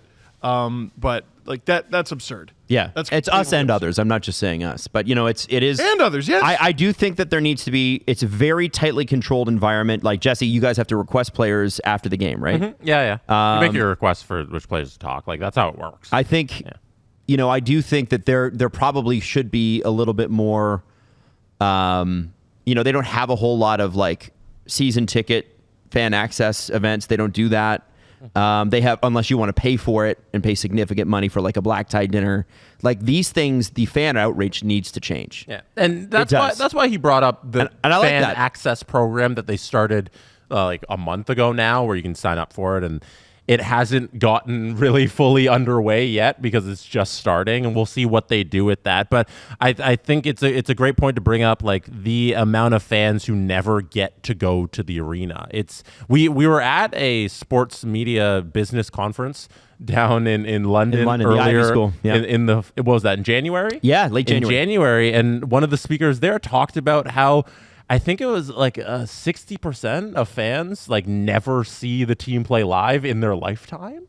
Like it's I believe it. They don't. There's so many Leafs fans who just don't have access to the building and to the rink, and it's about reaching those people in different ways. Yes. Yep. Agreed. And they're going to have to do. When I say they're going to have to do a better job, what they're doing is a 1 out of 10. Like I'm sorry, and I listen With regard to what? with fan outreach. Fan outreach, yeah. Okay. Fan outreach, treatment of season ticket holders, treatment of and single game ticket holders. That needs to get better, and it needs to get better Aren't the season now. ticket holders the businesses though? Like the Not corporations? all of them. No, not all of them. But Okay, lot I'll of just them? tell you anecdotally. okay. I had I love an anecdote. I had somebody approach me in the grocery store yesterday, okay. or was it 2 days ago? It was yesterday, And Adam said, "How dare you?" Speak? and take me aside for 20 minutes. And she is a season ticket holder, not from a wealthy background, built her own business up, and is not one of, like, she's not in the lower bowl spending $1 bazillion. He's way up there. She's just a hardworking person who's like, you know what, instead of going on a vacation this year, I'm buying Leaf season tickets. All right. And she was like, and she talks about some of her friends and that sort of thing. There is growing animosity. And I reached out to some other people that I know who are season ticket holders just to verify this a little bit. And they all said and had the same things to say. And I'm actually going to make a video of it. So that way, I can go through and go, here are the issues that some of them have identified. For instance, when we were in San Jose, just to give you another a piece, right? Yes. We were recording in the arena. A team that needs you. A team that needs you. We were recording in the arena during what, guys? What was happening in the background? while we were recording? It was like a fan day. Like all the fans were on the ice doing For who? activities.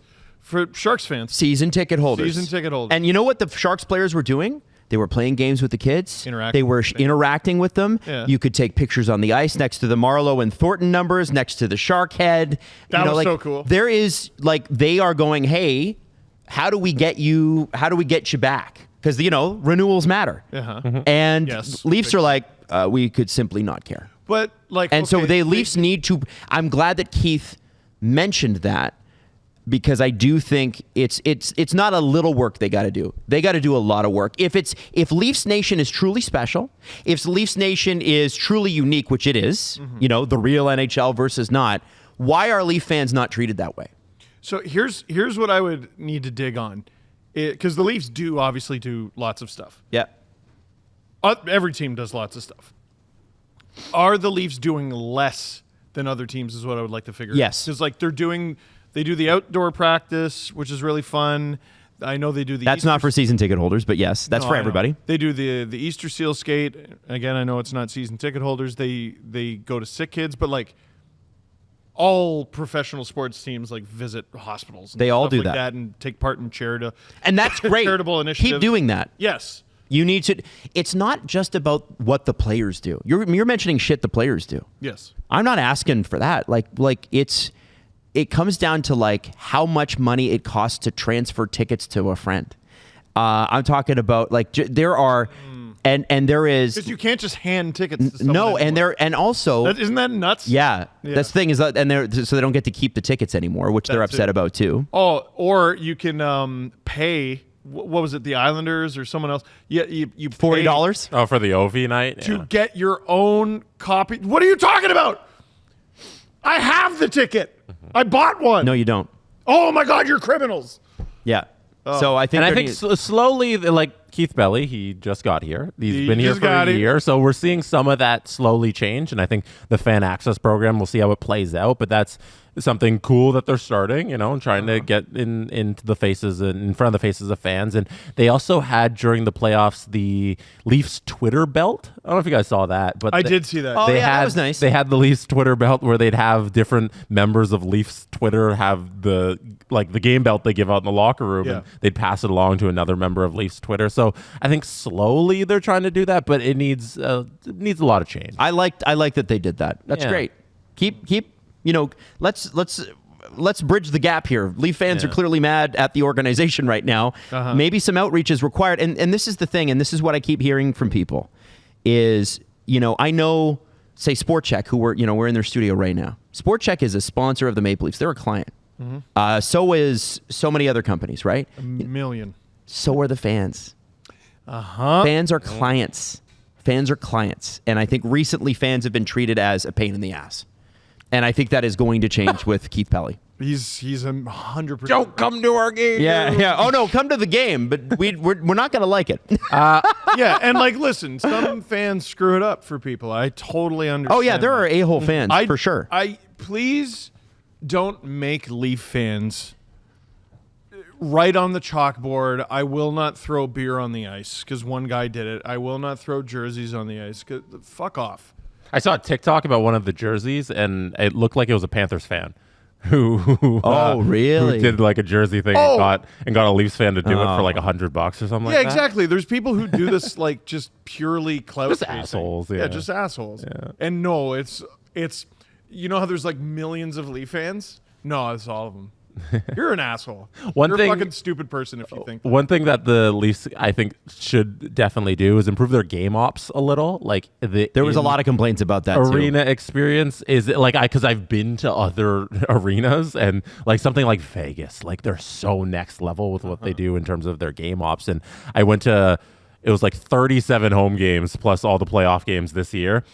A lot of it's just plug and play, and they can do a lot better job with their in-arena experience for the fans who actually can attend the game. So I asked multiple people at multiple different age ranges. One of the things, the feedback I got was the noise. The music is so loud. Yes. Somebody that I know that has a kid is I have to bring and this kid is Construction headphones. Yeah, because they're so If you're in the loud. 300s anywhere near any of those speakers there that they have there, it's deafening. It's so loud. That isn't going to make the crowd louder. No. They blast the music to this next level degree. It's a lot. It's a lot. You got to find ways to get people on their feet and create a culture of, somebody said to me the other day, they're like, "Go Leafs go" as a chant. It's not. Wasn't it me? It's not the greatest chant in the world. not. It kind of dies, and you hear it in the "Go Leafs go." You start to feel like an asshole. Asking people to chant it. No, you do it in your section, and you're like, people are going to start looking at me funny. Yeah. What are you doing? Cheering. They got to create. It's on the Leafs to create that atmosphere. Yes. Because they don't have it right now. And I'm not saying "Go Leafs go" can't work, but right now it just kind of dies on the vine every time. I'd be inviting Hockey Illuminati. Can you sage the Yeah. room after every loss? He's been really funny, man. He's been so funny. Getting his Nona to get rid of the Maloik from Joseph Wall. So great. So good.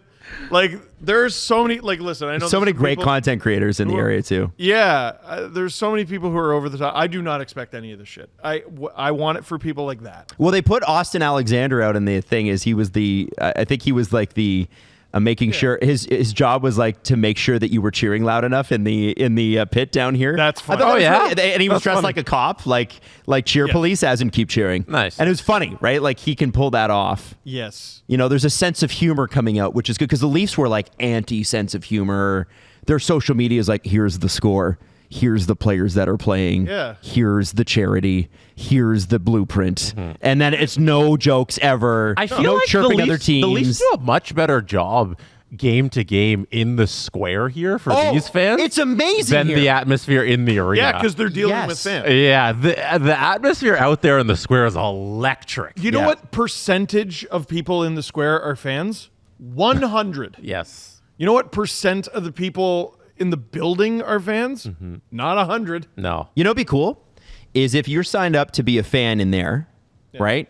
And they say it's 3,000 people allowed just in the main square here, but then there's obviously overflow that goes back blocks, right? Yes. So during the playoffs, here's what I would do.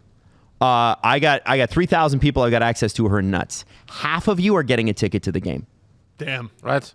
How? So, but then it's going to be half full. Well, no, but then you have overflow, and then you can be on the wait list and send them in. They'd fill it. there are always enough people. But then you just get people who are like, I'm just going because I can try and get free tickets. Well, 100%, but they're loud and crazy. Yeah, we could easily. The issue is fixing the problem without lighting so much money on fire. Yeah. Like that's what they're looking at and they're trying to figure out. And if push comes to shove, money wins. Yeah. But you're at a place where like Leaf fans need to feel like you care about them. Yes. And so, Keith wouldn't comment too much, on player personnel changes. John Tavares, Mitch Marner brought up by name. He said that's a Brad question, and Brad's, in Calgary watching his daughter graduate. Okay, so I heard him say that.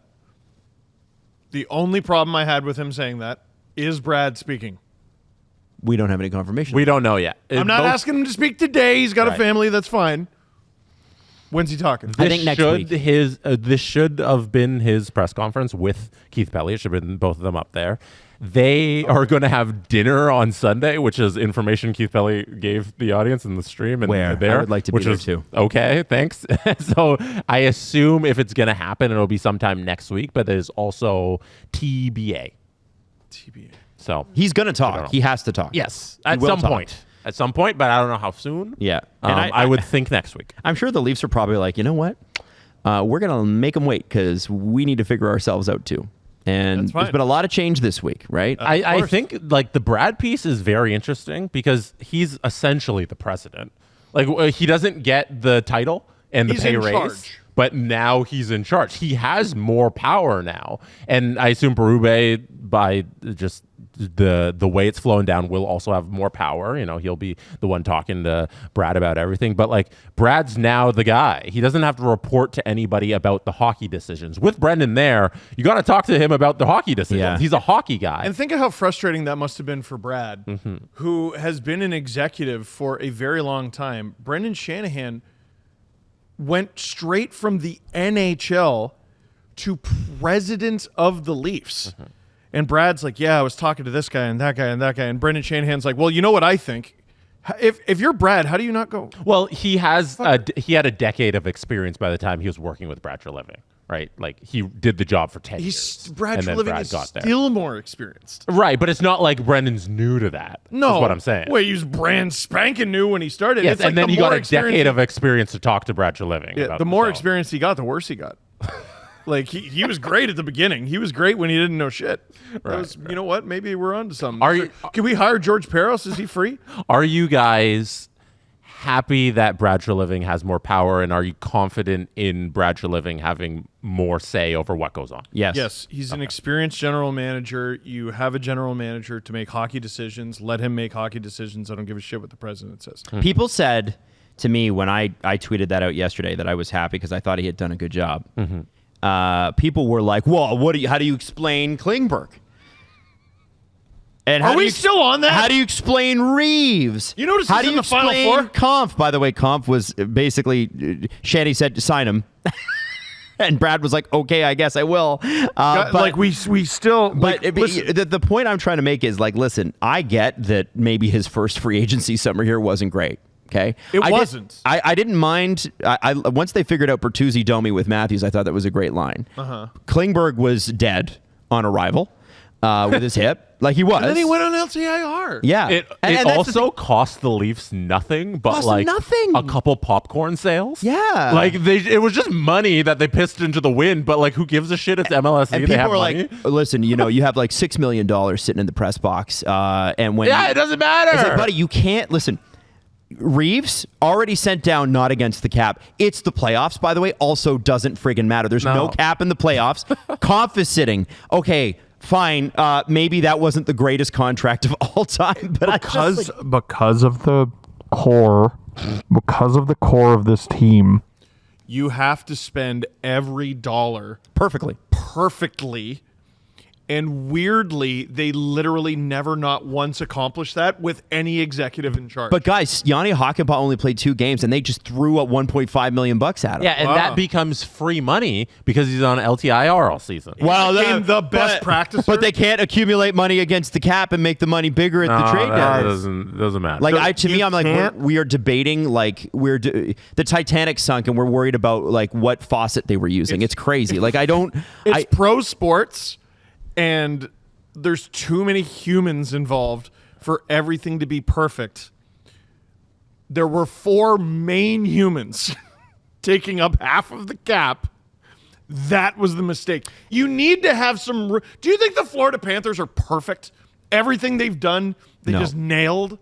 Mm-hmm. The Oilers. The Stars. No. Who's left? Carolina. No, certainly Carolina not. And everything they've done. This is sort of like a rebuild year for them. You think everything, every team, every cup winner has done is friggin' perfect? That's not how it works. There's a lot of luck involved, but also you need flexibility for mistakes, and the Leafs had none. This is exactly the point, right? So, like when we talk about how are you going to replace 100 points and Mitch Marner and all the you can't. So let's just start there. So what do? What did Billy Beane do in Moneyball, your favorite movie? He turned down a job with the Red Sox, and he shouldn't have. No, at the beginning. How are we going to replace Giambi? What's he say? We're in the aggregate? Right. You're going to have guys. One of these days, you guys got to stop quoting Moneyball. Which apparently isn't even accurate. No, it's not. It's probably not totally I like accurate. it, though. My point is, Anthony Petrelli in his article was like, listen, we needed the Leafs top 4 or top 6 to do great because their bottom 6 is not as good as Florida's, and they get caved. Yep. And wouldn't it be interesting if the top 6 was still pretty damn good and the bottom 6 was also good? Yes, you can do that. You can make that a thing that you do. They can do that. Yes, 100%. And also, at the beginning of the season, I said, hey, Matthews scored 69 goals, and they finished 3rd. What happens if he doesn't? What happens? My scenario that I laid out is, what if he only scores 50? Then now you got to make up 19 goals. They ended up having to make up, what did he have this year, 30? Yeah. They had to make up 39 goals. They won the division. It was such a great just math point by you. Yes, on like, thank you. This is how much they scored. This is what we could possibly lose from Austin. Where do they make up And those they were goals? still mid. They got 69 goals and were still mid. Yeah. In the context of the division, and they found a way to win. So, and yeah. He Mitch finished Marner, with 33. 33. There you go. So they had to make up friggin' a lot. Yeah. Mitch Marner was a big part of that. He was out of his mind. He was amazing. He was out of his mind. He was very good. It was the best season of his life. So what do you need? You need Matthews to be better. Mm-hmm. You need Nyes to be better. You need your bottom 6 to be relevant. Like, they weren't even relevant offensively, really. Yep. Most nights. When you've got Dallas, like Sam Steele and Evgeny Dadonov scoring goals for Dallas. Jamie Benn's, like, taking shits on their 4th line. Like, he's a free agent. He sure is. Mm-hmm. You know, you need some offense from your D. Mm-hmm. Wouldn't that help? And you need some saves. Like every good team, you need some saves. Regarding the money thing and wasting it, Steve, do you know how to shift on one foot from your outside blade to your inside blade? No, not really. No, if I asked you to go do a 1 foot glide, they call it in skating class, you do a 1 foot glide, but you gotta go on your outside foot edge and then your inside edge. Can you do that? Maybe. I'll probably fall. Okay. I watched Yanni Hakanpää do that damn drill 100 times this season. I went to I went to a lot of morning skates and a lot of practices, and this man is so good at his edge work. Man, he does not look comfortable. Well, he's just working on it. He's being a little light on his feet, but he was just so good at going on his inside edge and his outside edge, and then he would do this backwards. So right now, everybody listening, I have video of him at practice doing inside and outside. And then he would do the same thing, but backwards and going along the ice. He was really good at it. Ah. Okay, great. Yeah. And then he never played hockey for this team outside of 2 games. Never. He skated so much. He skated so Expert much. in practicer. practice. He nailed it at practice every time. Jesse, I sent you a picture if you can bring it up. Yeah. It's great. Is it? It's a poster that's great. Don't look at it, Steve. Okay. Should I take my glasses off? Take it off because Where I should want I put Jesse them to put on? them. Here. Jesse will let you know. Oh, I like that. Yeah. Do I look great? Like, a lot of people do that with their glasses. Is that comfortable? I feel does like it would that? always fall. Oh, this bothers me. I said this on the stream. What? I said this on the stream. Berube's glasses? Wait, did I not say it on the show? Said it on the stream. I said it. Craig Berube, adjust your glasses. Get looser glasses. Every game, I see you like with crazy dents in the side of his head from his glasses that are obviously way too Hey, tight, and listen. he's not wearing them. We got big heads, man. You know what this is like. I know. And what did I do? I got Bigger glasses. that are This is loose. And don't wear your glasses there. Too bad. All right. Can I break- put them on now? All right, on Ready? the screen. Yeah. 2025. Where is this? That is outside the Longos here. And I took that picture is? after game 1. Oh, why did they make that? No. Who made that call? No, that's real. That's outside. Well, there's a Reeves one. Yeah. Hockenpah? It's a I Yanni get. Hockenpah 2025 playoffs poster. Get Reeves. He played. What? Why Hockenpah? Where is this? It's the Longos. The Longos. It's down over there. It's on the. Yeah, I don't think. Yeah, you won't see it The here. Willie one is the one that's outside of here. Yeah. And there's a Morgan one right over there. Somebody made a mistake making that. He's on the team. Okay, they haven't taken these down yet. I want that. Maddie, I want it. Yeah, Maddie. no. I want it to give to Maddie on the birthday. do you okay. do you still want a Yanni Hockenpah jersey? Yeah. Okay. Next Yeah. episode. All right, sweet. Next episode, we will hand you a Yanni Hockenpah jersey. Is he on the team next year? I don't think so. no. Then I probably don't. Honestly, I feel like he owes the Leafs money. Yeah. He played 2 games for them, and they basically rehabilitated his leg for a year. Man, Steve Simmons got so much shit for saying, I heard that he can't play. He was probably Man. right. He nailed that one. With apologies to Steven. Yep. Whoops. Whoops. Made a mistake. Made a mistake. I was like, no, they wouldn't do that. So, And then the more the summer dragged on, I'm like, this is odd. And then he played 2 games. so the Leafs now, we're waiting to hear from Treliving, right? That's what it is. So now, do you guys have anything else on the Leafs you want to touch on, or can we get to Oilers Stars? I think they can improve fan outreach by giving me $1 million. And then you get a phone call. Hey, bitch. It's shorts. If he gives me $1 million, I'll be like, hey, Keith, it's bitch. The only thing with the Leafs is next up is just Mitch Marner conversations for 4 weeks. I think which is unnecessary. Yo, is that what we're doing? Let me keep it Not short us. for you. As of now, he doesn't want to be here. As of now. That can always change, but as of now, I wouldn't bet on it. No. That's what's being filtered through. He doesn't want to be here. And it's not because, don't take it personally. Don't boo him the next time he comes through Toronto. Oh, Come Adam. on. Oh, I know he's going to. I know We're he's going well to. past Oh, that. Adam. But, you like- naive little boy. I know it's going to happen. But he's going. Okay, so let's, instead of having the will he, won't he, because he's not going to, why don't we have the what else could they do? And that's what I want to, that's the conversation. I'm making a video about that this weekend, actually. Sidney Crosby, Here's what I next would do. question. Sidney Crosby, that's right. Sidney Crosby, Nathan McKinnon, boom. Boom. Let's get to the Oilers and Stars. The Oilers took a 3-1 lead. We found our 2C. Sorry. Took a 3-1 lead into the third period, and as Leaf fans can relate, could not get a peak. First off, they kept taking penalties, and they could not stop the Dallas Stars power play. And Stuart Skinner is either a sub 835 save percentage in this postseason, or he gets a shutout. See, it's early in the series. There's no in between. Welcome to early series Stuart Skinner. The Oilers, I thought, devastated the Stars for the first 2 periods of that game. Like, I thought they were clearly the superior team.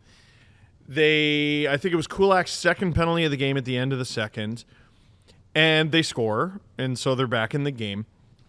Corey Perry cross-checked a man in the face. Like, some people are like, oh, man, how do you get that many straight penalties? By committing an abundance of infractions. They cross-checked the guy in the face, and then moments later, Evander Kane high-sticked Matt Duchene, and at the time, from the angle that I saw, I was like, I don't know if he actually got him. And then you see the angle. Yeah, he clearly got him. Yeah.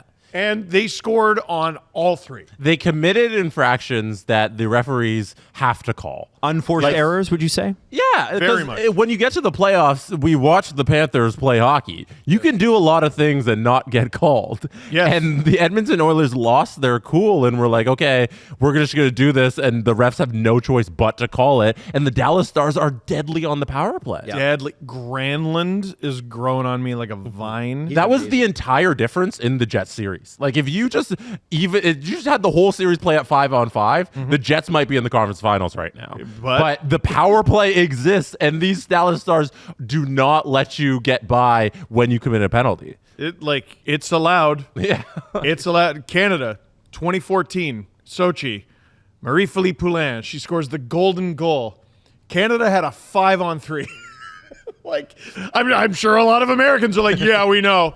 But, it's a thing. It's a thing that happens, and it might cost you the game, and it might cost you more than that. Yeah. Now, the McDavid-Draisaitl look at each other at the end of the game.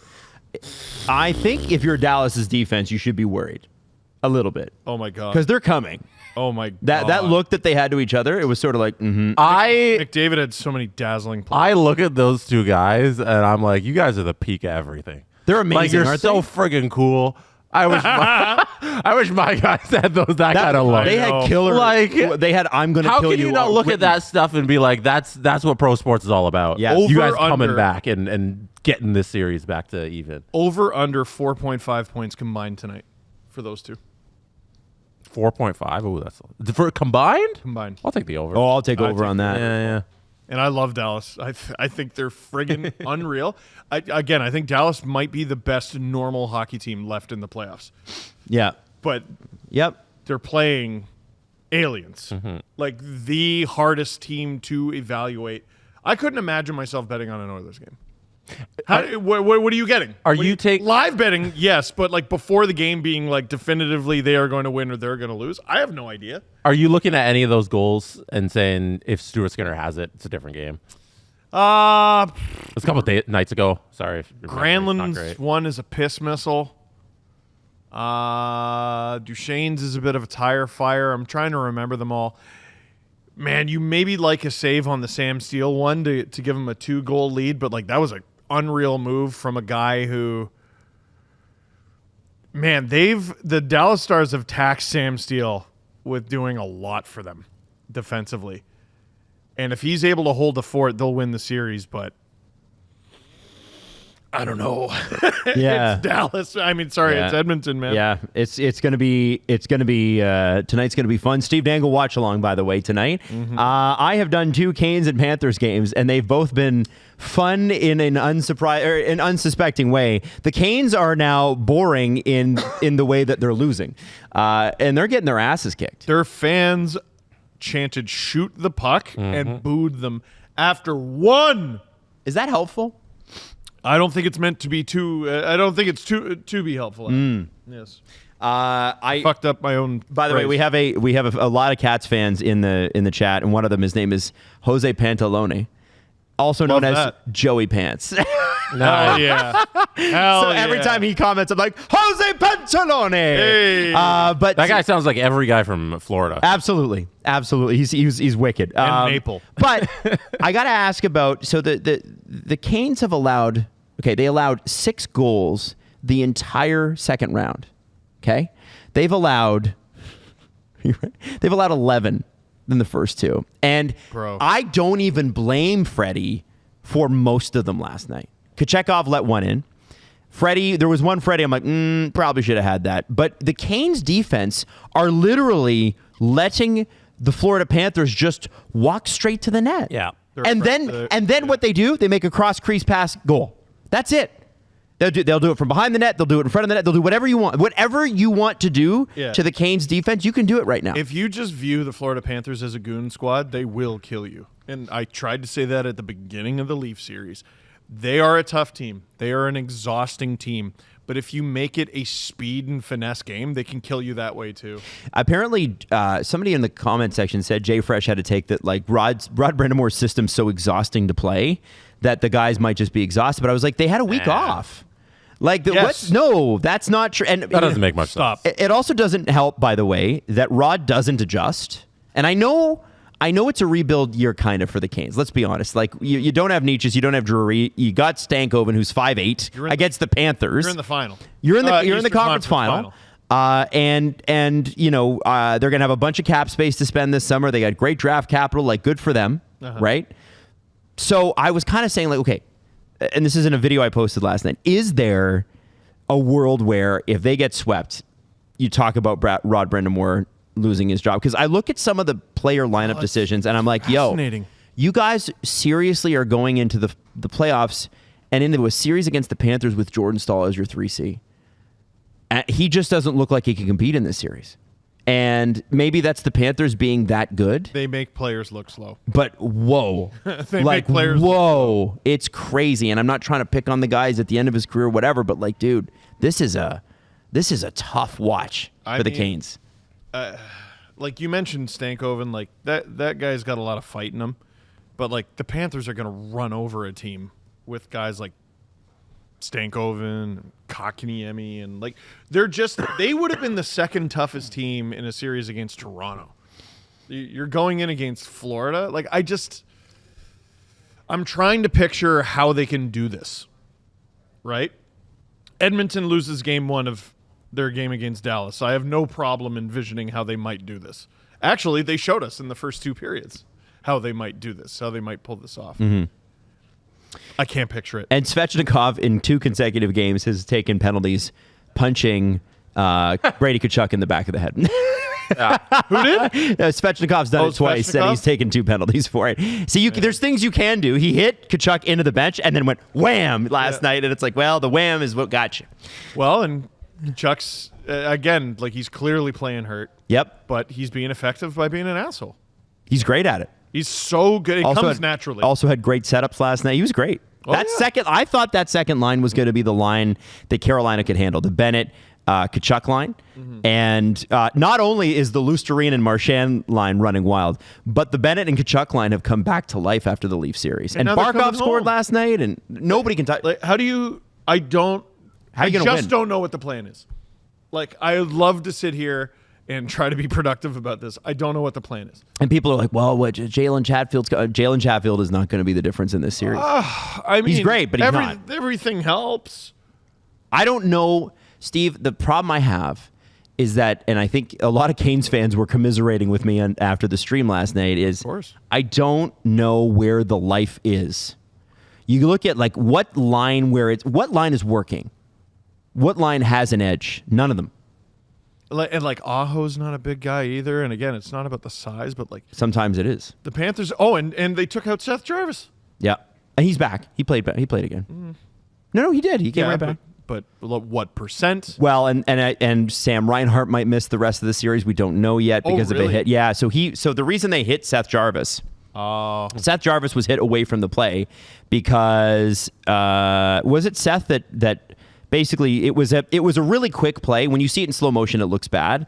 But the reality is, at full speed, you didn't notice it. But essentially, one of the Canes hit Reinhart in the side of the leg, and his leg went in. Oh, I think, and they were. I don't know if Tkachuk's like, I'm going to kill you. We might be giving Sebastian Aho too much of a pass here on the hit because he does have a history of doing this. Oh, does he? It's not the first time. I can bring up the other instance where he did it, but if you missed it, what was it 2 nights ago now? Last night? Was the game last night? Yes. I don't know what day it is. It was like during the playoffs, like every day is the same. Yes. Like there's hockey on every night. We're doing shows all the time. Everything blends together. I don't know what day it is. I've definitely been like, what day of the week is it? Can you- Friday? hey, and can you my guys wife's believe like, it's Monday. it's like 4:30 right now. I'm like, what? I know. I feel like it's the Dude, morning. I got to go home and do the stream tonight. Yeah. Because at some point, it becomes irrelevant what day it is. Yeah, it doesn't Like I matter. gotta wake up and go to the Leafs press conference. I'm working today. Same day. Let me leave, guys. I got a freaking job to do. So Aho lands this hit on Reinhart, which takes him out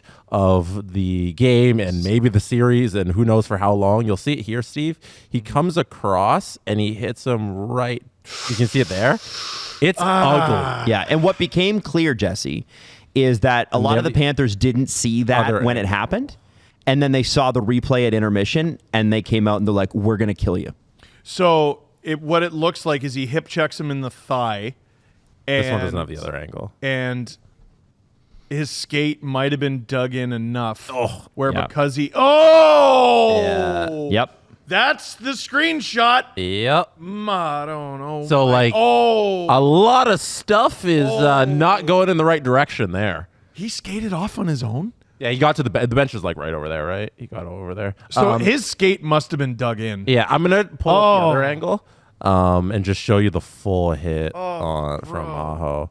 Because, I don't know, it looked a little dirty to me. Oh, shit. It's a little dirty, no question, but I can also see how in transit that can happen. Okay, here's the other angle. This is the one I was looking for. Are you throwing it on screen? Yeah, it's coming up. Okay. There you go. All right, so there's Aho. He's not looking. No, he does. No. Reinhardt. Oh, yes. I saw some defense being like Aho didn't know.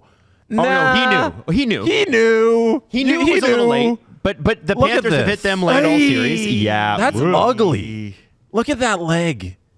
Like he hit him right low. And you can't. Oh fuck. Oh my god. He plays tonight. That's a miracle. Or tomorrow. That's a miracle. I think he's done for a little bit here. Oh fuck. No, and I don't think this is a matter of, sometimes a player will leap out of the way and they leave themselves in a vulnerable position. I don't think that's what happened. No, he was going for a body check and with Reinhardt. He hit him right in a spot where his leg gets hyperextended. You know how in the wrong you got to be for me to stand up for the Panthers? Ugh. For the second straight game, I'm saying this. And they're pissed. Fuck. They're pissed. Oh, that looks awful. So. Oh shit. So I don't think there's any discipline to be done there. But Mark Stone didn't get disciplined for.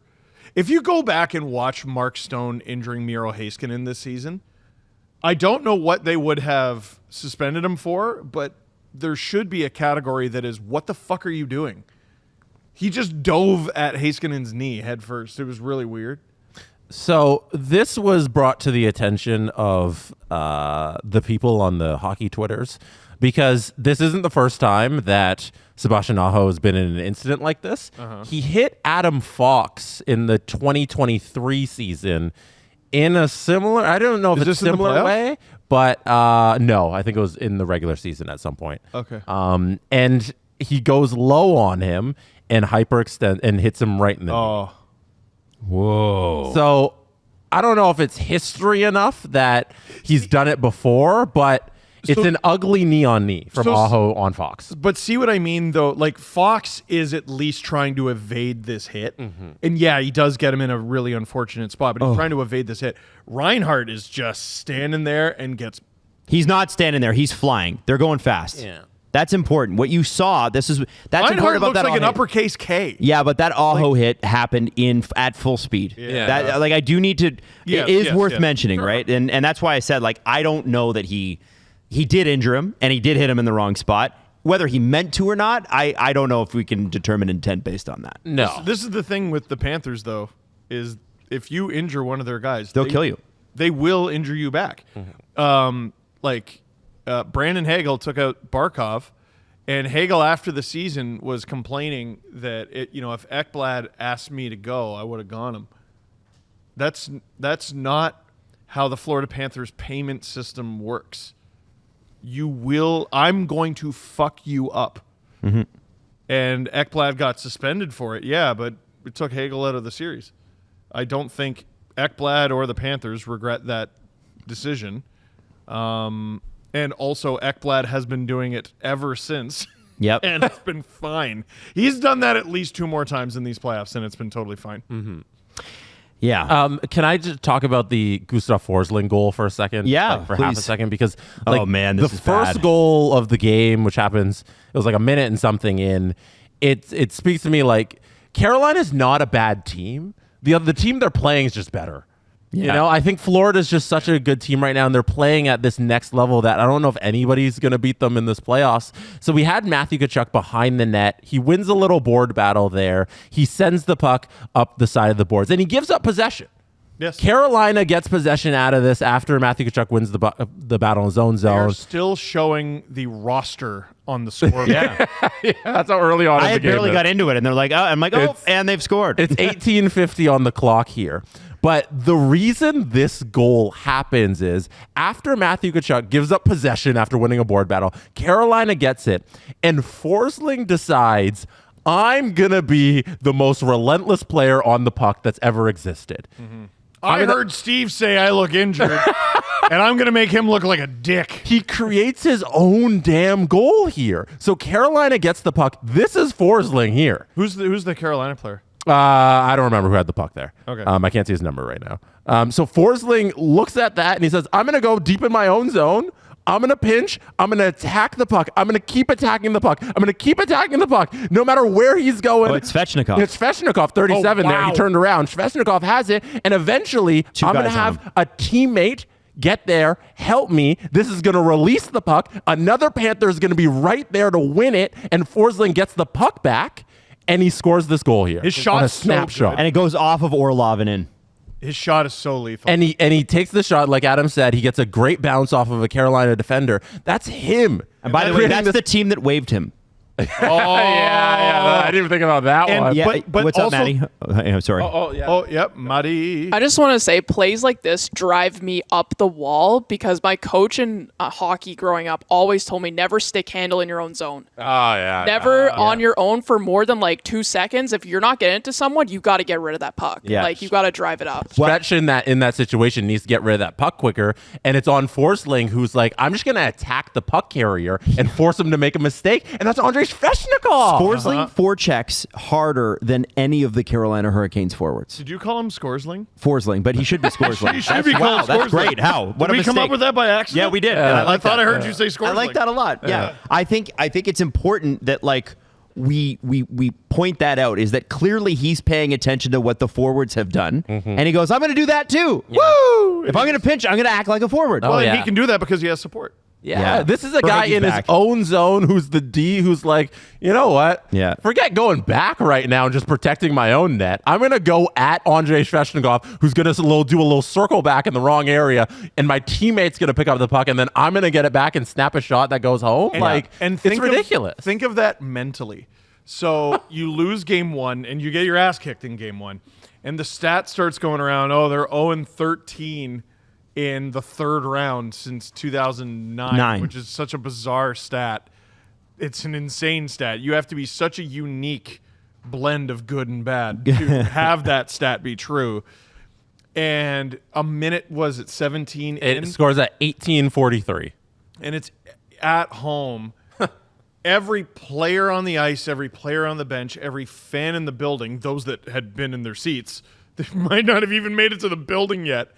How are you not just completely and utterly demoralized by that? And the Panthers feed on that shit, and you're dead. They know when you're. dead. So a couple things. Verhaeghe's a problem. 2 goals last night. He was unbelievable. He did not have a great season, and he got better and better and better as the Toronto series went, and here he is. Sam Bennett, who is notably a free agent this summer, has 9 goals in these playoffs. How many of them have been on the road? 9. 8. Holy shit. Okay, so I asked this question last night. Let's say the Panthers win the Cup. Yep. There's obviously a lot of hockey that needs to be played. But let's say they win the Cup tomorrow, which they can't. Steve, what? Let's say they win the Cup How?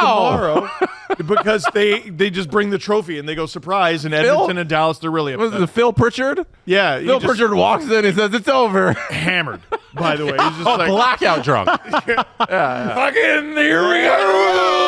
I wore shorts today, and a man called me a bitch and gave me a high five. Hey, fuck off, Mark Masters. So here we go. Who wins the Conn Smythe? On the Panthers? Yeah. Sam Bennett. I don't think he finishes lower than third in that race. Like, there's Bob. I don't think Bob's a good answer. Bob's been good, but I think that's the default boring answer that Yeah. frankly is not true. His He team hasn't made been it a easy. world beater. no. His team has made it easy for him. Yeah. Like, He has not been a world beater. but like has Barkov been that? I think Bennett's the number one answer, right? Like, Maybe Marchand in there? Marchand's been very good. Like, Marchand because it's fun, but I think Bennett's been if you want to the be guy. a difficult nerd, do you go with Seth Jones? No, you're not going to be a difficult I like. McDavid. Like I think Won it you last year. might go with Sam Bennett, and there was the report today, like, oh yeah, he wants $10 million, and I know a lot of people think that's ridiculous, and you probably shouldn't pay him that. If he wins the Conn Smythe, I think someone would be like, I'll do it. 10 mil is 9 mil to the Panthers. Yep. That's how it always works. $9 million. How are they going to hand out $7.5 million? $3 million. $3 million for free. Deferred free. Who was the player we used to occasionally make fun of when he said he'd play for free? Pasternak. Oh, it was He signed a big extension. And notably he's like, I would have done this for free. We're like, Makes okay, then over do it. $11 million. Yeah. I always find that comical. The list of seasons where he has played for free is still 0, but there's still time. One last thing, Matthew Darsh, now former assistant general manager of the Tampa Bay Lightning, is now the new general manager of the Islanders. Now, what's interesting about this situation, so I've been told, is that Lou Lamoriello, who's still under contract with the Islanders, is still going to work every day. I am so confused. Shanahan, as of today, is now out. So Of the running. that's what Arthur Staple's saying. It looks like he's out, and Darsh is going to be the general manager regardless.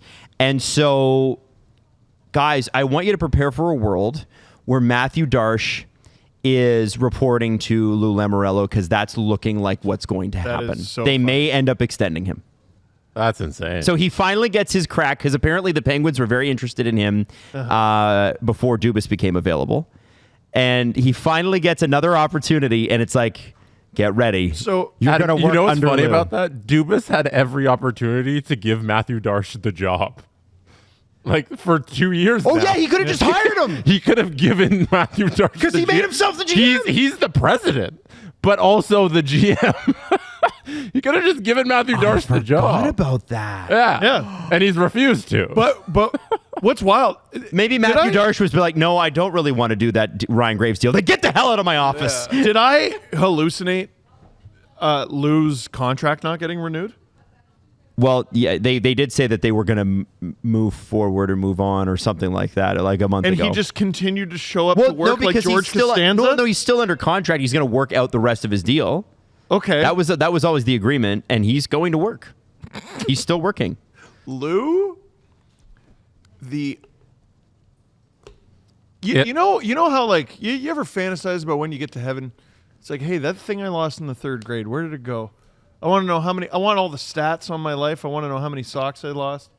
I want to know, I want to know, hey, can you give me it, like, hey Siri, but it's hey God? Yeah. Can you give me the unwritten book on Lou Lamoriello? Yeah. I also used to think that's how heaven works. Yeah. Yeah. They just give you your stats. The Catholic school thing, Yeah. probably.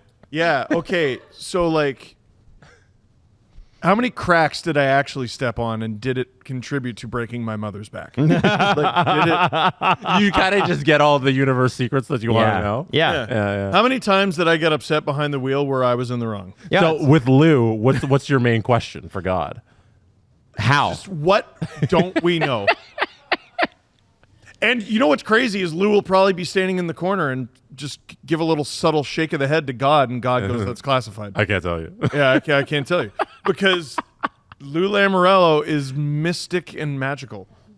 He did not have. You're correct about the story. The report from the AP and Sportsnet published it. Islanders not renewing contract of president / general manager Lou Lamoriello. I am told that is Contracts- now that could change. Contracts expire on June 30th if you work in hockey ops. So he's still technically under contract. It's just not going to be renewed once July 1st comes out. But they have every opportunity to renew it now. This man was born during the Battle of Stalingrad and is still showing up to work every day.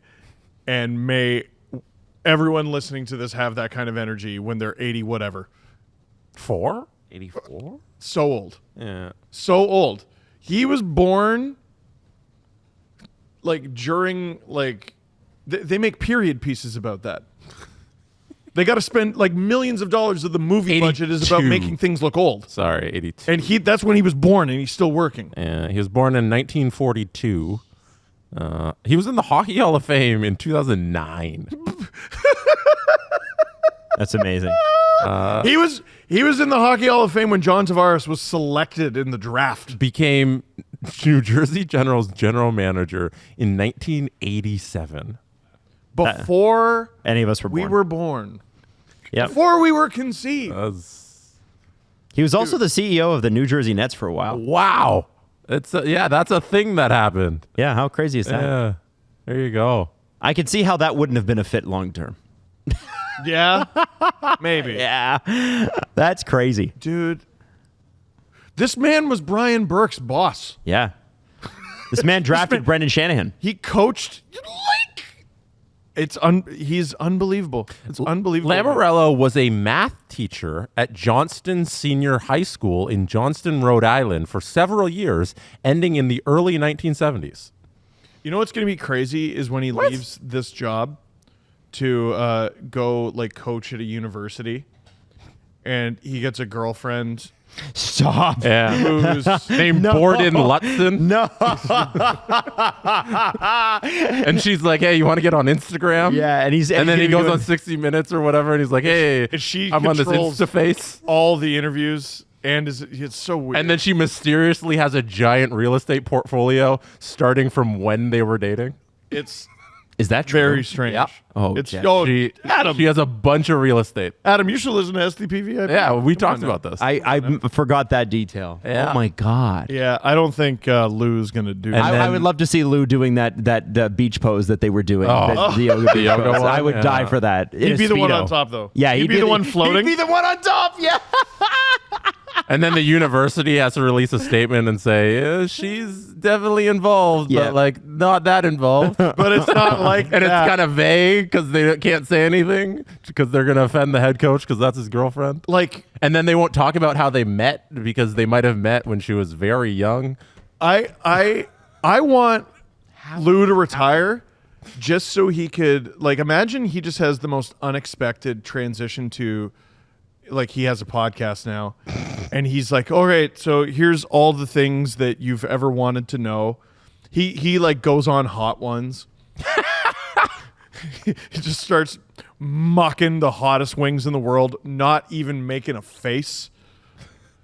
Like, has Lou Lamoriello ever enjoyed an ice cream cone? Like, picture Lou Lamoriello eating an ice cream cone. Picture him having a drumstick right now. I am. You can't do it. No. You can't do it. Stop. I can't might do not this eat. anymore. I can't do He this. might not eat. All right, let's What? wrap up the show. All right, we need to end on one thing in particular. Lou Lamoriello. Give me a second. Oh, sorry. I'll pull this up here. Maddie, give me a second. The stream Before you might be pull late this. tonight, folks. Before you pull this on the screen here. You're listening to this during the stream. If the The podcast greatest. gets out before the stream, Oh, no, the podcast is like no well shot. into the stream. Jesse has to do 2 shows tonight. The greatest regret we'll have of the Brendan Shanahan era is that we did not get a Brendan Shanahan floating into heaven video. Sheldon Keefe blessed us with the Sheldon Keefe by Lakeshore. My head is in the sky. I have passed on to a better life video. And Brendan Shanahan did not give us one of these. Not yet. It's a cloudy day, Jesse, and it was cloudy yesterday. There's still time, I guess, but it doesn't look like I'm it. going to go fly off into the Sheldon Keefe Sea. The Sheldon Keefe Memorial Lake. They got to rename Lake Ontario. It's now Lake Sheldon. Lake Keefe. Lake Sheldon. Lake Sheldon? Okay. Yeah. Sheldon. Gordon Lightfoot comes back from the dead, writes a song about it. Sheldon Keefe Memorial Lake. Amazing. Lake Keefe. All right, well, that was a fun show. There we go. Look at him. Bless Sheldon for doing this. Thank you. Thank you. Thank you. It is a great video. It is a great video. All right. Lou's going to do that one day, and he's just going to be like, take care. Watch alongs all weekend long on SDPN's YouTube channel. Steve The Steve Dangle Podcast. Follow the guys on Twitter at Steve_Dangle, at Adam WYLDE, and at Jesse Blake. Connection complete.